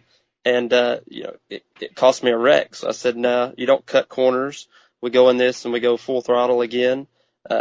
My dad tends to do things over the top like that. He's 110% in or nothing at all. So, I've had to learn that. It's like coming home from work. My wife says, let's get out there. You need to ride, hitting the gym hard. So, I guess just reliving the glory days while still trying to maintain my life as an adult. But that's so cool that it's a family affair, though, too. That's pretty awesome. It is. Mom and Dad are both involved heavily. Dad, all of this stuff belongs to him. He stepped out and purchased the toter home, the bikes, and everything. I actually only owned one jersey and one set of pants. That's the only racing stuff that I had prior to this year. So that's so cool. Yeah, like you said, it's the glory days. The family's back together. It's like getting the band back together. The family's together doing it, and that's what this whole thing is about. So, yeah, like I said, I asked you about if you had any doubts, and I'm sure that you appreciate and enjoy it so much more now after your hiatus. I would assume, like I said, you kind of back doing what you used to do. I can't imagine how much joy that brings you now, so many years later. Oh, it definitely does. I mean, not that I feel like I took it for granted before, but when you're younger, you're just kind of living life and you don't realize, all that is going on behind the scenes and the dedication that people have to this. I trained hard back then, but I have a greater appreciation for that and for all the people involved. Like at Pine Lake, we had, I don't know how many people running around there that had just come to revisit with my family and watch me race. So it was incredible. And it's a joy to me just to be able to have these relationships with people all across the United States. That's what I was saying on the podium. It's like, it's an awesome sport that I can be best friends with these guys off the track, kind of like you guys alluded to in the Team USA previous podcast. Yeah. We're best friends off the track, running around, having a great time. But when our helmets go on, it's time to do business. So just awesome. Yeah, that's so cool. And you talk about those relationships and all the groups of people, all the people behind it. It sure looked like a bunch of people stepped up to back you. Like nobody even hesitated. When you talk about JB and some of those people you had, that supported you in the past, it looked like they stepped right back up when they heard that you were kind of throwing something together. And that's pretty cool because you're only as good as the people who support you. You're only as good as your support group. And it looked like people didn't hesitate, and you got a pretty darn good support group now. Yeah, it's pretty awesome considering it was late January before I even decided to get back into this. So, budgets are already set. But, Jody said we'll do whatever we need to do. So, he's amazing for that. Started making phone calls. The Hetricks, they heard that I was coming out of retirement. They wanted to do the engine work, and it really helped me out a lot there. And Casey Greek over at Impact Solutions, he's making the stellar shocks with those Elkas now. And so he wanted to step out in the TT world, and he has really worked his tail off to get me going there. So, it's pretty awesome that last minute budgets are already set, that people were willing to say, hey, let's take a chance on this guy. I know he's been on the couch for 10 years, but he might still have it. So it was a question mark, but you're just one of those guys that people want to support. You're such a good guy. You're such a good personality for the sport. The sport's better with you in it. So it doesn't come as a surprise that people jumped right back in. That's awesome to hear, Cody. I do appreciate those compliments. I do try to carry myself well. Like everyone's watching, I think it's very important for me to bring the spiritual side of things to the racing track as well, because faith is very important to me, and I think I really feel like God has a purpose for everyone, and His purpose is for me to be at the racetrack and to make relationships and perform on the track. So absolutely, I couldn't agree more. I always viewed it that way too, and I'm not the kind of guy that's gonna stuff it down somebody's throat if they don't want to hear it, But I always viewed it the same way. I think I was given the talents that I have because, I can lead by example. I can be a good role model for maybe younger kids, for other people. And I definitely have always believed that I was given the talent that I have to use it as a platform to try to impact others and make the world maybe a little bit better place. So we're on the same wavelength here with that message for sure. Awesome. So just jumping over to one other thing on that, I'm same way, don't want to ever push anything on anyone. Yep. But when something has such a great impact on your life, you can't help but to share it, that joy is going to be expressed on your face. But jumping back into this, we kind of looked at a verse, Luke 137. 137 is my number. Yep. And it says, with God, nothing is impossible. So I was like, well, even if I don't have it, if it's, truly something that He's wanting me to do, He's going to give me the ability to do it. So it's showing itself out there. Yeah, that's so cool. Like I said, the sport's so much better with you in it. So it's just so cool to see after so many years you kind of coming back. And, so touching on that a little bit, like, how much has the sport changed in your time away? Because very few people are going to be able to look at it the way you do, because you're not going to have seen it change slowly but surely. You're going to have seen it 10 years ago, and now you see it now. So how much has the sport changed over that time? I would say there's been a dramatic change. When I was in it was when all the factories were going. It was all one national series. Now it's split into kind of 2 premier series, 3 really. And so it's structured a lot differently. It was all a night show when I was in it before, and now you're just kind of in the race order. I think they did a very good job at Pine Lake of putting a night show together, and I believe that's what in the EDT world that we need to transition back to really put a spectacle back together, because the racing is intense, it's tight, it's awesome. I'm ready to get out to a motocross race and really check that out. But as far as the EDT world, things have changed a lot. It's still families that are dedicated to this sport, to raising their kids in it and having fun, and that's what it's all about. But as far as the way the events are ran, it is very much different. Okay, so give us, for the people even like me who aren't at the TT events every weekend, give us a sense of the pulse of TT racing right now. Like where does that stand as far as strength of the series go, and what does the future look like for TT racing? Well, I think because from afar it looks like it's gaining momentum, and an event like Pine Lake, I guarantee it, is going to get people back into it, or it got that blood flowing again in that direction, and it could have ended up being a huge factor in bringing people back to the sport and growing TT racing. I mean, it could be huge. Definitely, I think 891 entries speaks for itself. It's absolutely alive and well. And yes, I mean, some of those are people who don't race on a regular basis. They came out of retirement or whatever to get to participate in it. But when you look at 3 series that are participating and having, averaging 100 to 250 riders a weekend, well, you put those numbers together, those are actually really good numbers. Absolutely, they are. Yeah. I think you have between 500 and 600 people who are participating in these events, competing for titles. So it's spread out a little bit. But I think the number of TT racers is actually probably better than it was 15 years ago. That's exactly what I thought from afar. It looks like you said, the series might be split, but like you said, TT Racing is alive and well, and the numbers showed it last weekend. Yeah, definitely so. Some good guys have really stuck with it. Brad Riley and Chucky Creech are still in the NEEDT, and these were guys that I was racing back in the day before I retired.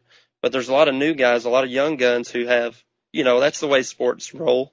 New young guns evolve and change the complexity of the sport. And, that's the point that we're at right now. There is a huge crop of young guys who have an extreme talent that I look forward to racing against and, hopefully one day working with, whether I develop a team or whatever I do.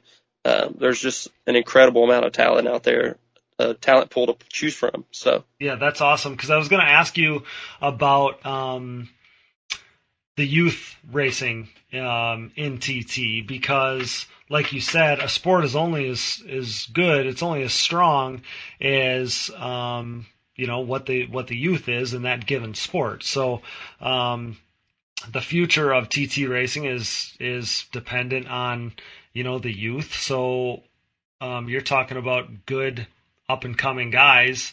Does that mean that youth TT racing is just as strong as the rest of it? It definitely is. These DRRs that they're running now, the CVTs, are incredibly fast, 55 and 60 miles an hour that these, 8-year-old kids are riding. It's crazy to me. The mods are still out there. The 200, 400 class is huge. Really? Super competitive. And, that's really growing. Brad Riley's stepson, he races. They do these 150 mods. We rode 90 mods back in the day. Yep. Those are still around as well, but definitely a good crop of youth out there as well that are really competitive as well. Oh, that's awesome. We touched on you looking up to Shane Hitt, and what got me thinking of that is talking about the youth stuff. But was there any other guys that you looked up to when you were young?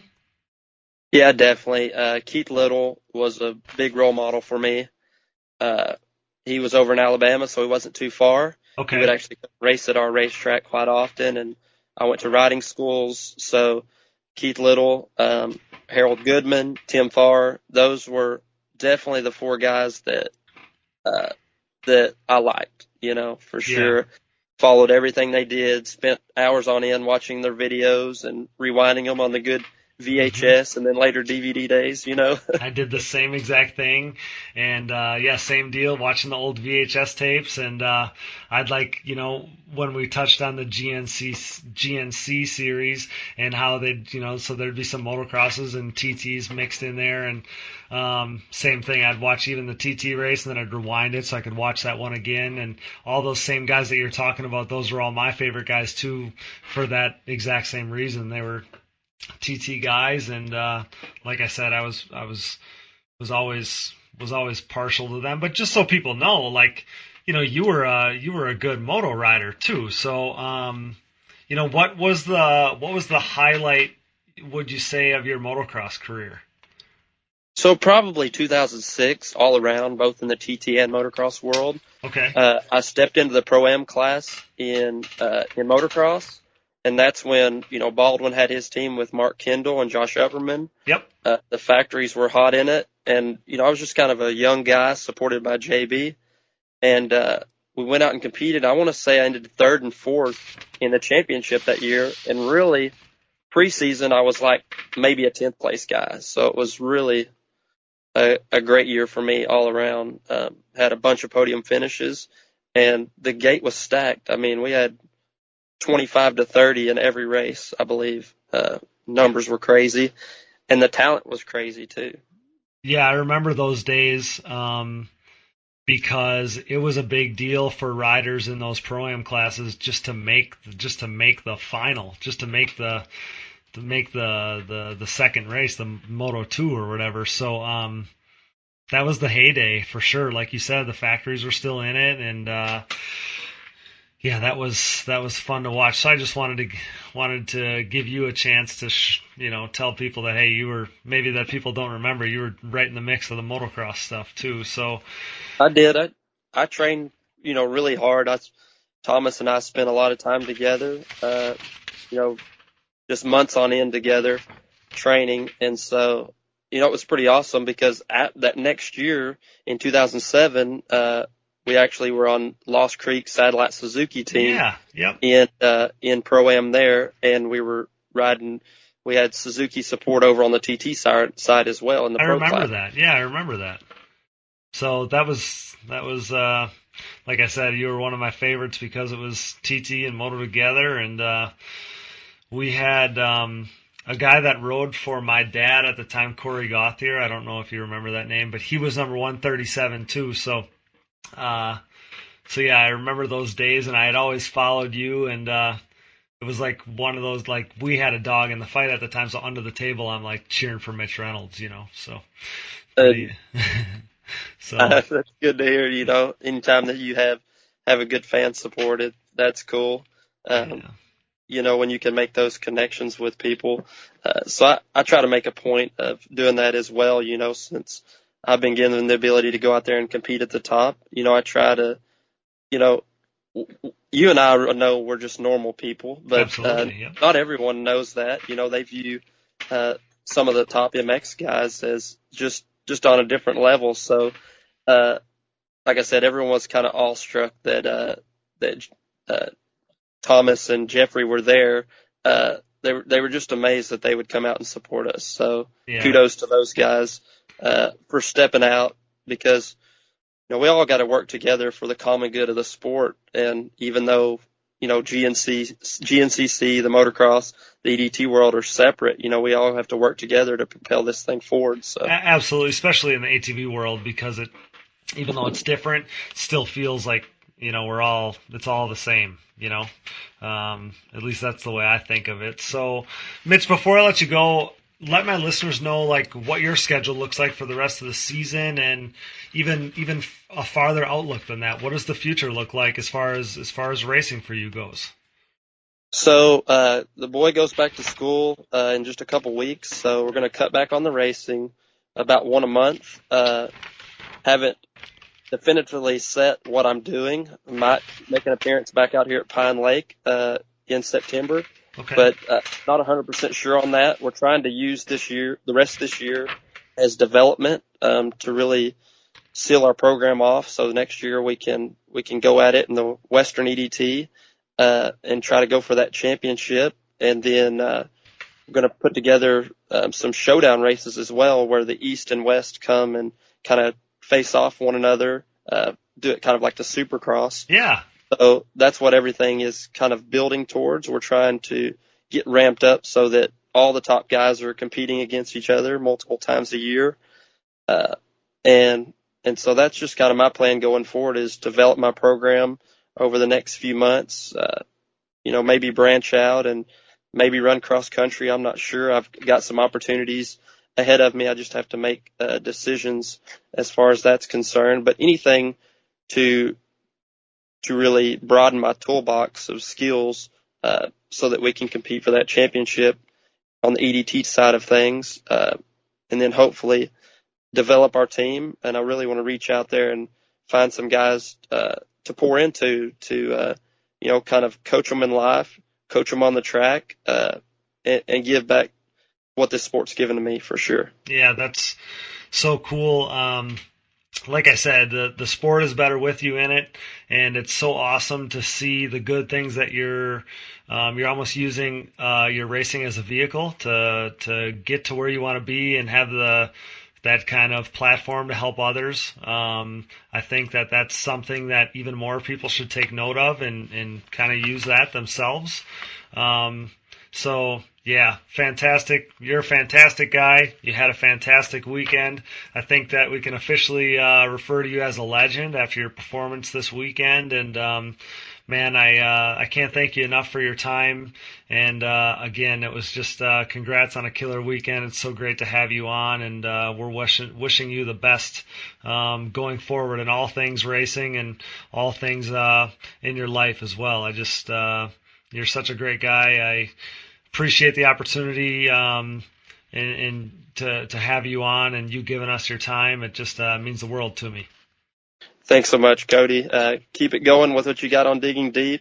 Look forward to listening to it every time. I've got a good group of buddies back home are the same way. They can't wait for the next episode. You're doing a great thing, and I do appreciate the opportunity to be on here and just speak more about our sport.